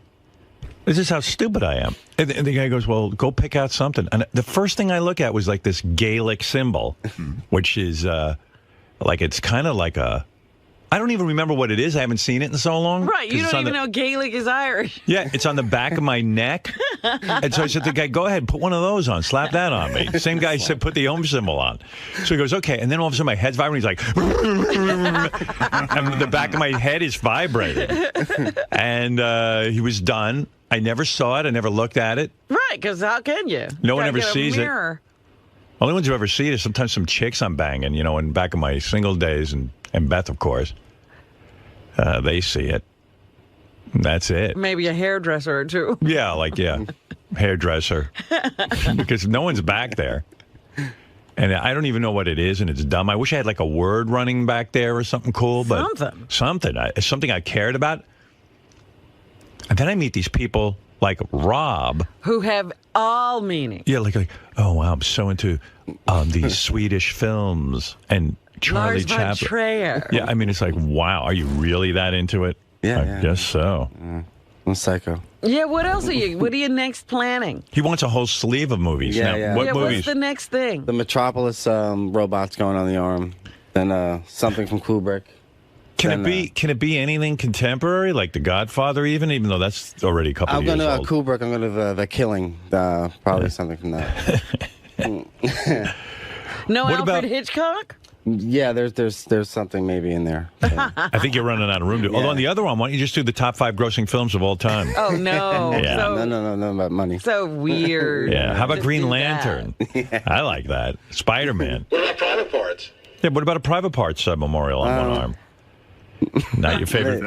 No, I mean I love the movie. It's Great just, movie. Yeah. This is better than that You're not shit. putting Ivan Reitman on your arm? It's better than Yeah. Potamkin. They put the Ghostbusters symbol on. Yeah. Wowee. And then, like, Richie Wilson has a whole sleeve, and he got it slapped on so fast, I don't think he even knows what's on there. Right. Does he even have a theme that No. he's working on? There's no theme. It's just madness all over his arm. I heard Richie's getting one taken off. Oh, why? No one can tell what they are. Why is he doing that? I don't know. Somebody just said he's getting one lasered off. You mean like it matters? Look Yeah, at his like, fucking it arm. You makes can't. a difference? Dude. Wait a second. What mic is 3. it? Okay, yeah. There's one on the back of my neck. Yeah. I'm getting lasered. It is Why? the most fucking painful thing you can imagine. But why are you taking it off? Nobody cares. It's just one I regret. That's the one I regret. What is it? What is it of? It was. It's the year of the dog. The year I was born. It's stupid. It's stupid, but all that other shit on your arm is just as stupid, isn't it? But I like the other stupid. You do? Yeah. What is You on can't your see arm? the one on the back of your neck? My arm is like all like I like the 50s, so it's all like the 50s inspired pinup girls and all that kind of. Look at Rob. Rob's like, Dude. yeah, 50s pinup, man. Yeah. Cool. Maybe I'll do that. I'll do that on my cock. We can bond in stupidity. Is that what that is? 50s pinups? Yeah, it's like pinup girls, like the old, just like all What, the you old got stuff, Betty like the Boop on original, there? like the old school. You got that Betty. What's her name? Not Betty. Betty Page. Betty Page. Sort of. There's an artist called Coop who's famous for devil girls. Yeah. So I have a devil girl doing a Betty Page pose. Yeah, because you kind of look like a throwback to like Bunch of those things. sailors. Yeah, I like that Sometimes stuff. I'm looking at you and I'm like, he's like a sailor. And you actually think one of them is dumb on the back of your neck? Yeah, it's a Chinese symbol. It's stupid. Should just left it there. I've never even noticed that when you have so many. Because it makes you wonder, like, in China, did they get American symbols? You know, No. It's stupid. So it hurts, though. That laser burns like you can't imagine. The laser's the thing. Worse than getting the tattoo. Shit, it Tattoo doesn't hurts. hurt. No, I like that feeling. It's a great feeling. But that laser, it takes 3 seconds. It is the longest 3 seconds of your entire life. Wow. Does anyone in your family think you're fucked up for putting a whole sleeve on your arm and everything? No, because the way that they think of it is there's worse things I could be doing to myself, like drugs or. What do you think you're trying to do with that whole thing? Like claim your body for yourself? Like say that I'm an individual or something? No, just something I always liked as a little kid. I was always drawing on myself and. Right. You love it. Body's a temple, so I'm painting the walls. Sometimes I look at Richie and it's like, man, he's not even like a white guy. It's like he looks like like his arm looks. The Illustrated Man. Yeah, that's weird. And that movie is weird, Illustrated Well, that's Man. the thing. Some guys get so many tattoos when they take off their clothes, they still look like they're clothed. Yeah. Do you think Rob's tattoos are weird? I do. They're different. They look like random scribbles. See, I like of a color. man I like bright color. Yeah. So I'm not a fan of the black and gray, but it's original. That's what I like about it. Yeah, it's original. Yeah, nobody else is going to do that, believe me. There's another like Howard TV guy who's this guy Lee. He was walking around and I thought maybe he's too young to have been in a concentration camp, but he's got numbers across his arm like a concentration camp guy. Oh, my goodness. And he's another one, and then like you're like, oh wow, maybe he had grandparents who were in a Yeah, maybe concentration he got his old, his grandparents' number put on his arm. Yeah, but anyway, Gary, what's his story? Is that his birthday or something? He's got numbers, but they're like concentration camp tattoos. No, it's also, I think it's deceased relatives. Like it's a grandfather and a father. Yeah. It's the dates of their death. But again, Jason and I both went. Like, he looks a little young to have survived the Holocaust. Right. Then we've had the Howard TV guys are way into tattoos. There's another guy. He had, Steve Brandano draws. I don't know if you know that, but he sketches and stuff. Yeah. So he had him sketch him a pepper shaker. And he's got a pepper shaker on his wrist here because his dog died and his dog's name was Pepper. Who did that? Chris Gagliardi. Fire Chris. I mean, really. Pepper shaker. I'm thinking people are just looking for stuff to do. I brought my camera today. I was going to do some portraits of people if they wanted them, but I don't have my tripod, so I can't really do a good one. Oh. We have back in there if you need. You got it now, but I need a tripod that, I need a special tripod. Oh. And There's the pepper. Oh, that's the pepper shaker? I could do it handheld, but I'm a real artist. I like to do it on a tripod. Nice. Yeah. I was thinking maybe Richie was a good subject because he's got all those fucking stupid tattoos. Right. You might as well take pictures of them. Because it's good. Like, people look at it and go, hey, who's this idiot? Right. You know what I mean? Like, that's the kind of pictures you want to take. Okay, what did this guy do to himself? Have you seen a car accident? But you take the cake. I'm going to photograph you. Sure. Rob and his... Awesome. Eisenstadt. Yeah, I'm a fan of Eisenstadt. No Leni Riefenstahl? No Riefenstahl. Yeah. No. Yeah, well, she's kind of a cunt. She doesn't make the cut. She was a cunt. Yeah. I forgot to tell you one other thing about Rob. Rob, I guess when he's done with the day's work, sometimes he goes down to Occupy Wall Street. Him and his girlfriend, they go down there. He was telling me about it. Yeah, I heard you're like a communist or something. No, I wouldn't say that. I mean, I'm for communism. Yeah, he's not a communist. He's just for communism. No, I mean, I'm like, I'm not for it, but I am one. I'm not into all the money stuff. I mean, I'd rather us all, you know what? share and such. When I was working at WRNW, I wasn't into money either. Yeah. Look, here's the deal. It's a bad system when people have to fight and scrape and kill each other to eat. Yeah, you're a big, I think you're big on the big movement down there, Robin. If they could bottle air, Howard, you'd be in real trouble. Everyone in the email is like, wow, Robin's like out of control. No, it's stupid. It's stupid. Yeah, I got to read the email to you about Robin. Hold on. People are on fire with you. Robin is clueless when it comes to current events. All right. I can't count the number of times she's got it wrong during her news or plain out lied. If this is supposed to be funny, it's not. Anyone who can, without any logic, defend those nutbags at OWS clearly should get the fuck off your show. Let me see. There were a couple other things about you. Plenty about me, but...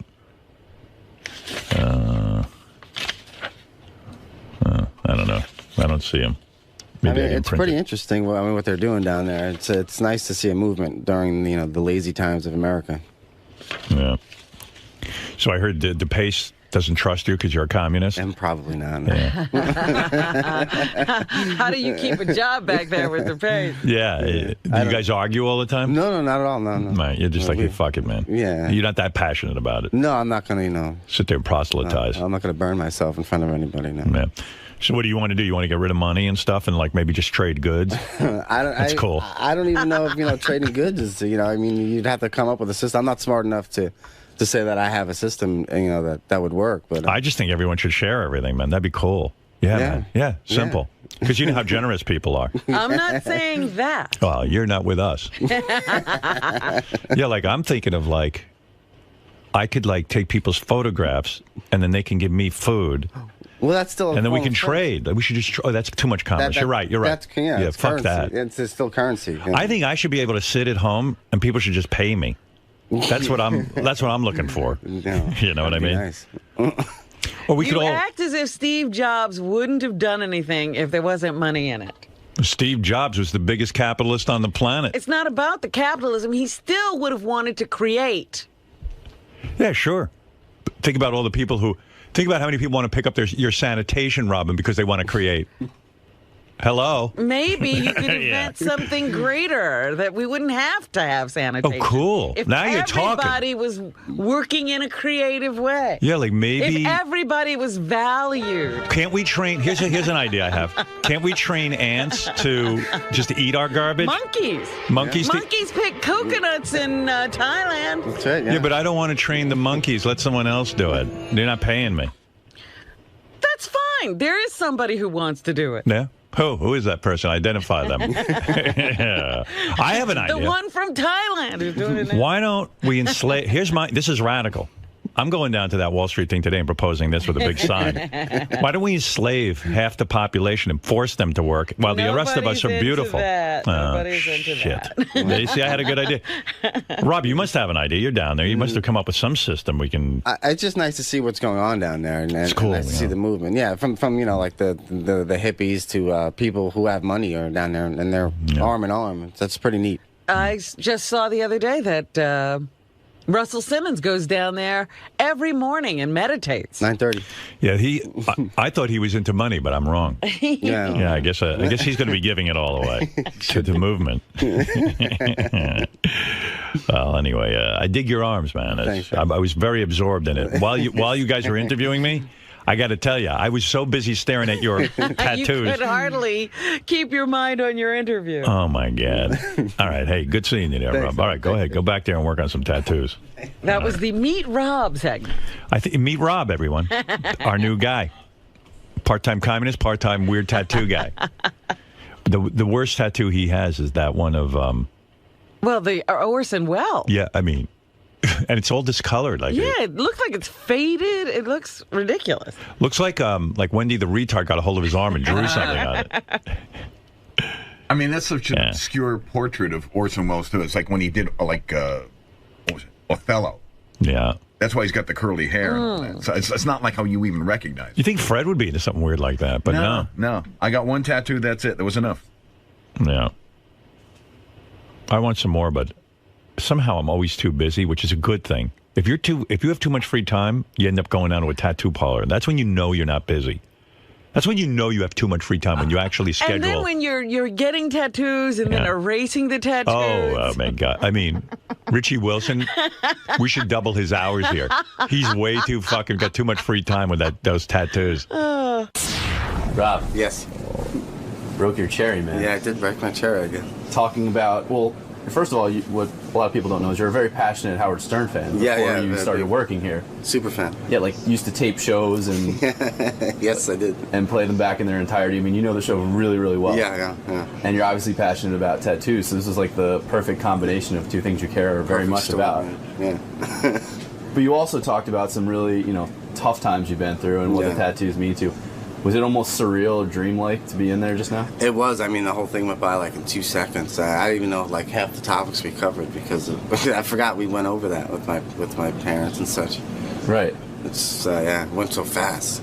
It's funny because being a Stern fan, I'm sure you know that Howard, if he's not into something, then it's stupid or dumb or it's like pointless. And he's funny with that. What doesn't he understand about these tattoos and their importance to you? I mean, I guess he just. That's a good question because I don't know if he has anything like that he's that into. I mean, I guess like going to film school kind of saved me from a life of being just a slacker. So. Being able to escape into those directors and the history of film and to respect where it came from. I mean, that's what these mean to me. I don't know if he has anything like that. I guess aside from this radio show, he really doesn't. I mean, the radio show kind of saved him. Yeah, I guess so. I mean, he changed everything with it. I mean.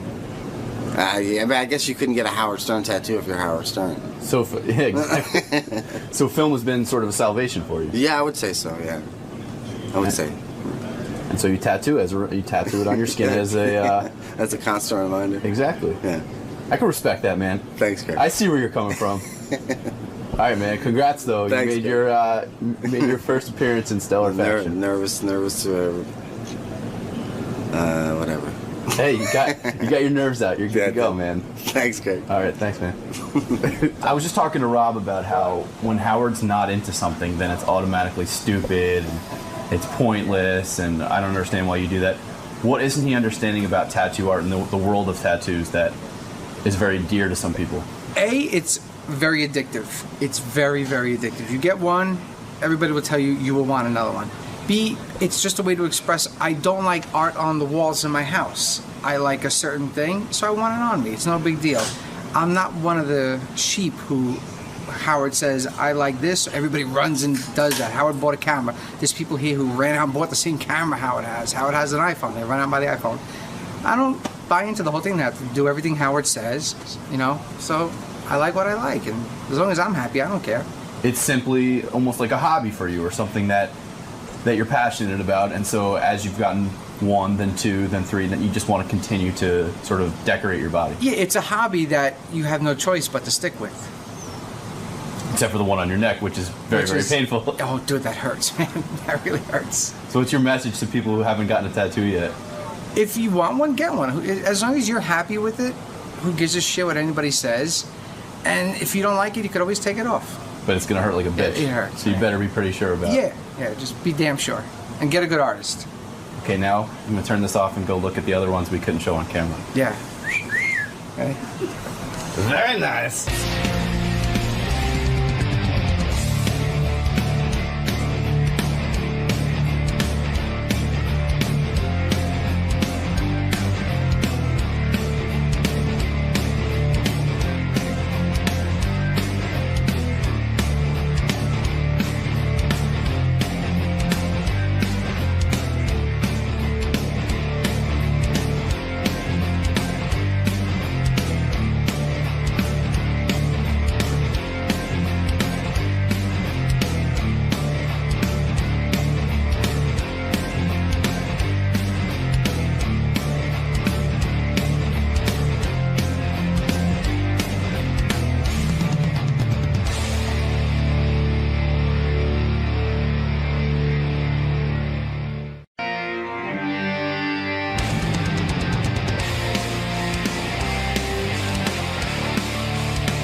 So everybody's here for the big contest. We're calling it Young Idol. And I have an entrant, Benji has an entrant, Howard has an entrant, and we're going to let the audience vote. So this is a really unique thing for the show. We've never done anything like this. Yeah, because it's really legitimate. Everybody here is talented and can perform. It's really not a shticky, funny thing. It's more sort of a like, hey, we're going to find the next new talent thing. A true search for a young musician. Yeah, we're looking for the next Justin Bieber, except talented. Whole bunch of stuff going on. I see what time it is. It's 8 o'clock. Are those kids here yet? It's time for, what are we calling it? Kid Idol. Well, here's how it happened, really, more or less. I just saw this kid on the internet. My kid, who I believe is the next big superstar. I saw him on the internet. I go, wow, this kid is a really good guitar player. I should have him in. And Benji goes, yeah, well, I got a kid who's better than him. I said, you haven't even seen my kid. And Benji goes, no, this kid is like my dermatologist's son, and he's fantastic. And I bet you Benji's at the dermatologist a lot because he's got blotchy skin. I didn't think he had a dermatologist. Yeah. Hey, by the way, doing with a dermatologist? Your dermatologist ought to get out of the business because you're like all red. You don't want to look like this? No. You're She terrible gives skin. me like, because my skin gets so dry on my Facials? face. Yeah, she's giving me like cortis or steroid stuff. But I don't like taking that shit. Can I tell you something? I don't let anybody touch my skin because every time I ever went and someone said, hey, why don't you do like a facial or something? But not like a facial, but like just put some oil on or something, like a massage. My whole skin breaks out. Yeah, but That's why you're probably blotchy. But I have really fair skin, so I'm really scared of skin cancer, so I always get that checked. Yeah, but I wouldn't be sitting rubbing shit in No, your I face. don't. Like that's what she said. That'll Yeah. take it right away. Like yeah. Anyway, so Benji goes, my kid's better. And then Gary goes, well, not for nothing, Wolf. I got a kid. I don't know if my kid's too old. He's 16, but I met him when he was 13, and he's way better than I've you. been sitting on him. I go, how do you know he's better than Benji's kid or my kid? Then we got into Why an didn't argument. he bring him in at 13? I said, you know what? This might be a good excuse for bringing all our kids in. Yeah, but why didn't Gary tell you about this? He probably did. He did? But I was like, what does Gary know? What do you know? And Gary's a Steely Dan fan. There's nothing wrong with being a Steely Dan fan. I mean, I like Steely Dan, but I don't go berserk over them like he does. And he's like insane over Hall & Oates. So when Gary tells you he's, He just happens to be passionate about music. Yeah. Well, anyway, so we got into this argument. And I said, hey, maybe it'll be fun for the kids if they won a little money, if, we'll have the audience vote. If the kids are up for And then that. we have another prize for him, too. The first prize Tim approved. Oh, yeah. Hey, here's a good prize. What's the prize? The kid who gets the most votes, I'm going to give them like a half-hour radio show to play their own music. Cool. Isn't that cool? Now that's good. Yeah. Are the kids up for sort of that kind of audience? Yeah, no, I talked to them. All of these kids make their own music? Yes. Yes. Wow. Your kid's real. He's young, but he looks even younger. My kid's very cool too. He dresses cool. Like, take that into consideration because Your kid is how old? No, don't 10. take it. Don't. And he looks younger than that? Yeah. See, you're already swaying this Stop contest. trying to. No, but my kid's got the look. campaign. He's got the X factor. Yeah, we're on the radio. How about let them live on their talent? Oh, Right. I'm just saying, my kid's got the look. I doubt your two kids look as cool as my kid. Our kids, mine and Benji's kid, don't look as cool as your kid. No, he does. He My does? kid is sexy and handsome and a star. But they write. My kid writes original music. Yeah, that's good. He's been seen by some record companies. All right, he we'll opened see. for CeeLo Green. My kid writes Did he? much Yeah. more original music. He opened for CeeLo? Well, I don't know. We were in the back trying to decide what that means. Like Will goes, does that mean? Does CeeLo know he's there? No, so he said I does that think mean? my kid actually jammed with Axl Rose, not Axl Rose, with Slash. Did he? Yeah, because I remember when I saw him on YouTube, he was jamming with some major guys. Like Steve Brandano said, does that mean that he played and then CeeLo played, or does it mean that CeeLo was on at 8:00 at night and he was on at noon? I don't know. I don't know, but he did. He opened for him. Let's get the kids in here. First, let me take a break, okay? And then the kids will come in. They coming in one at a time? Or are they going to come in all together? What are we doing? I don't know. I didn't think that through. we could sit them all on the couch. Yeah, and when we then have all let the them kids To in. get to know them. Yeah, so that my kid can taunt the other two while they're playing. Your kid doesn't look like a taunter. No, he's very confident, my kid. You've never met him, though? No, never met him. I just discovered him on YouTube. Have you talked to him?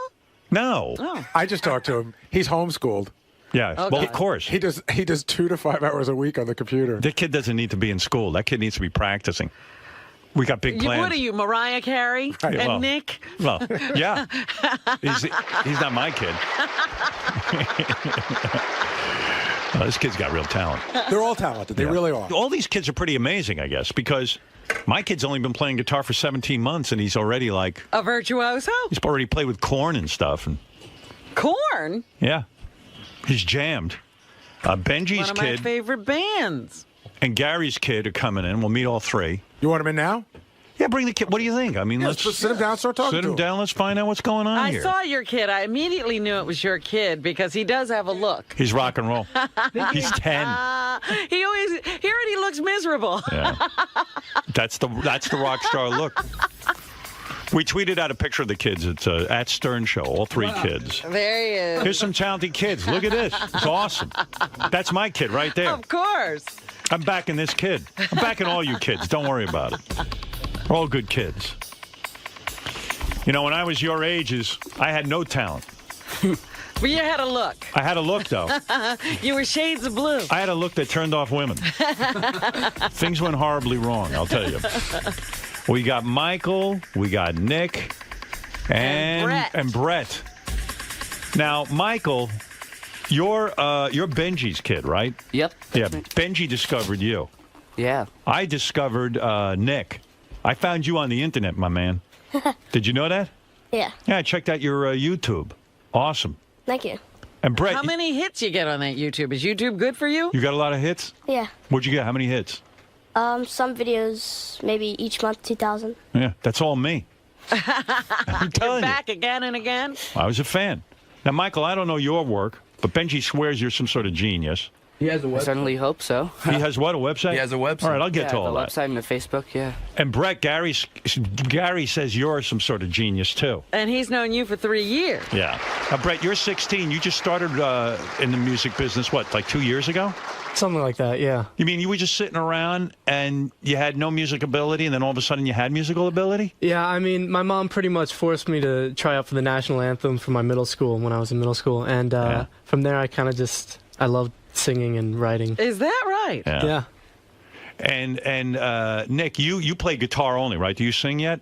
Oh, yeah, I'm starting. You're starting to sing because you're still young. Wait a minute. You mean we're just going to hear an instrumental? Yeah, he's going to do a guitar thing. I see. Okay. And Michael, you've been how long you been at this game? I've been playing piano for 9 years now. I started writing when I was 9 years old. I played piano then. A few years ago, I started guitar.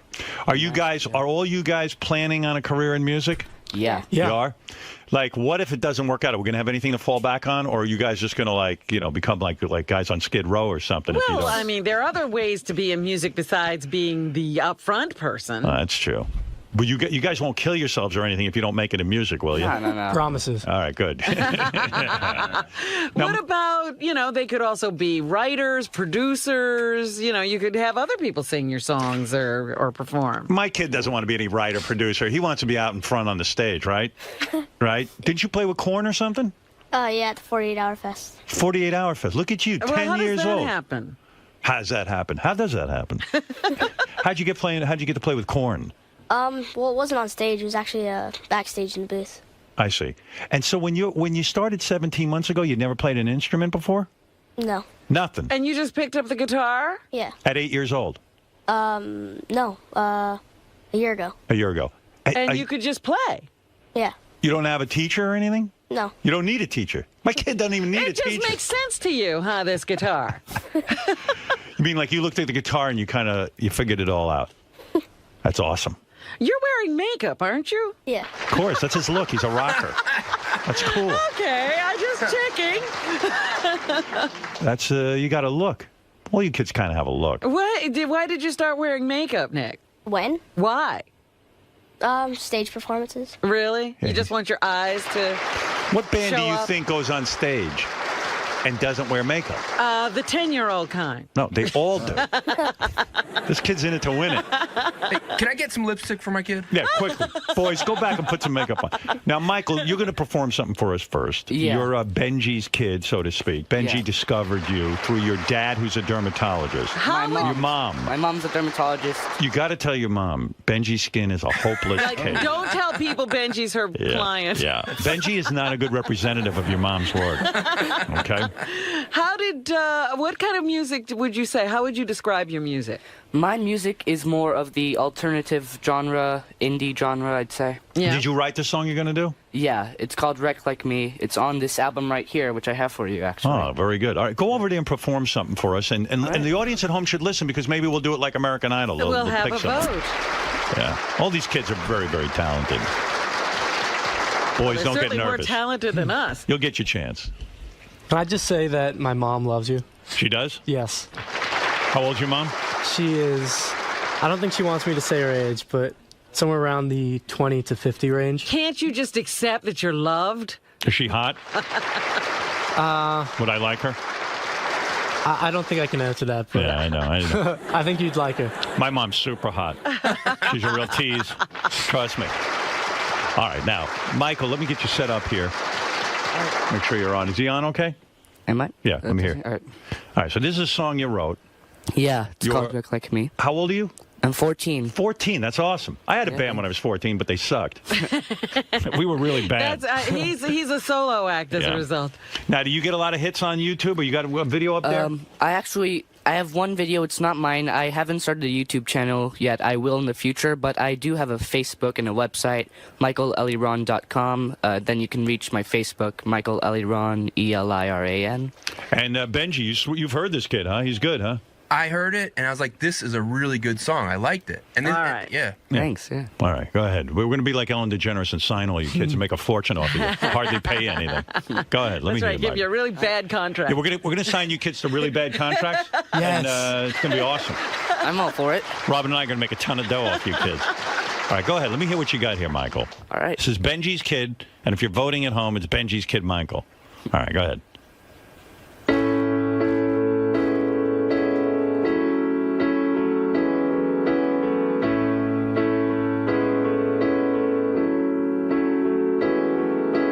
Girl, if your mama's dead, 20 different things wrong with your head. Oh, you're a wreck like me. Hit by a car 3 weeks ago, or was it 4? You never know, will you?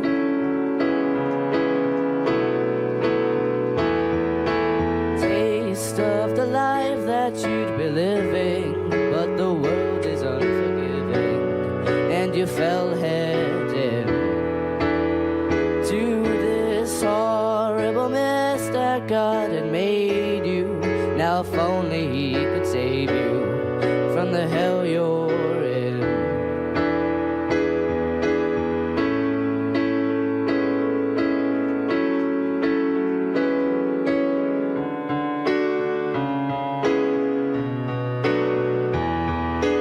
God, no, I'm living on the street. Nothing for warmth but a ripped up sheet. Lord knows what you could be. Got the flu, but you wear it off. Compared to the rest, it's just a cough, or is it? Taste of the life that you'd be living, but the world is unforgiving, and you fell head in to this horrible mess that God had made you. Now if only He could save you from the hell you're in, from the hell you're in, from the hell you're in, from the hell you're in. Whoa,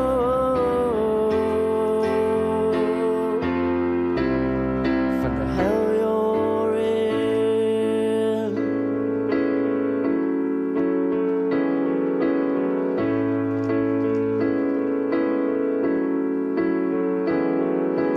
Tired of this life of shame where no one cares to know your name. Tired of it all.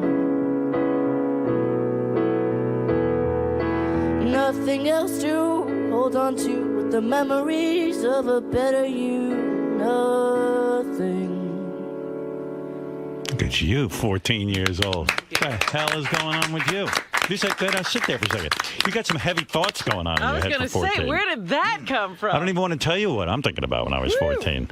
Now, what's that about, some homeless dude or something? Yeah, basically, you know how New York City is. There are so many people who don't have homes, and I just imagined what would it be like to be this guy who's out on the streets alone, no one to really take care of him, no one to really hold his hand through life. That was beautiful. Wow. Thanks. When I first I'm gonna heard, cry. yeah, when I first heard your song was "Wreck Like Me," I thought it was about Benji. You know? You looked at Benji and oh boy. Yeah, so like, okay, the kid got inspired by Benji. That's pretty awesome. And I noticed the other two contestants, they were grooving on his music. Yeah. Yeah, you're a talented kid. Thank you. I mean, it's good you wrote a song. Yeah. I can't write a song. That's not your only song, right? You got a whole album there. Yeah, I have a whole album there. And you took piano lessons?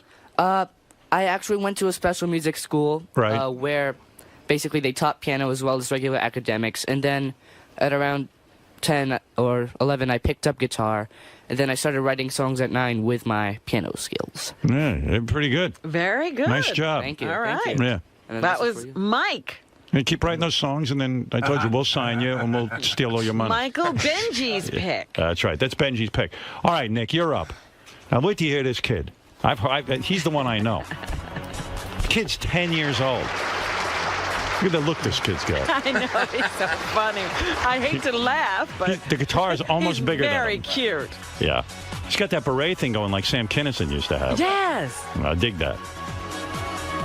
Now, Nick is 10 years old. He started playing guitar about a year ago. Good-looking kid. He needs a pick. You getting girlfriends and stuff already? Get out. They're 10 years old. I started. I mean, I couldn't get any girls, but I used to try. You were out there trying? Yeah. Do you even like girls, Nick? You up to liking girls yet, or are you too young?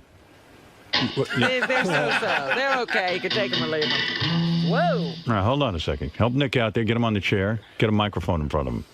I'm not singing. I know you're not singing, but I want to talk to you a little bit before you jam. Kid doesn't even need to talk. I'm saying, you know how girls all love rock stars and stuff? Are you in it for the chicks at all, or are you just too young to start thinking about that? I don't know. Yeah. I guess. Yeah, because all these rock stars always have beautiful girlfriends. You know that. Yeah. Yeah, that's why I got into the business. That's what I was looking for, except I couldn't play. Now, you've only been playing a year. You're completely self-taught. What are you going to... Is this an original composition? Yeah, I wrote it not that long ago. It's called Scales of Justice. Scales of Justice. Yeah, it's on iTunes. All right, this is Nick, 10 years old. It's on iTunes. It's on iTunes. Here we go.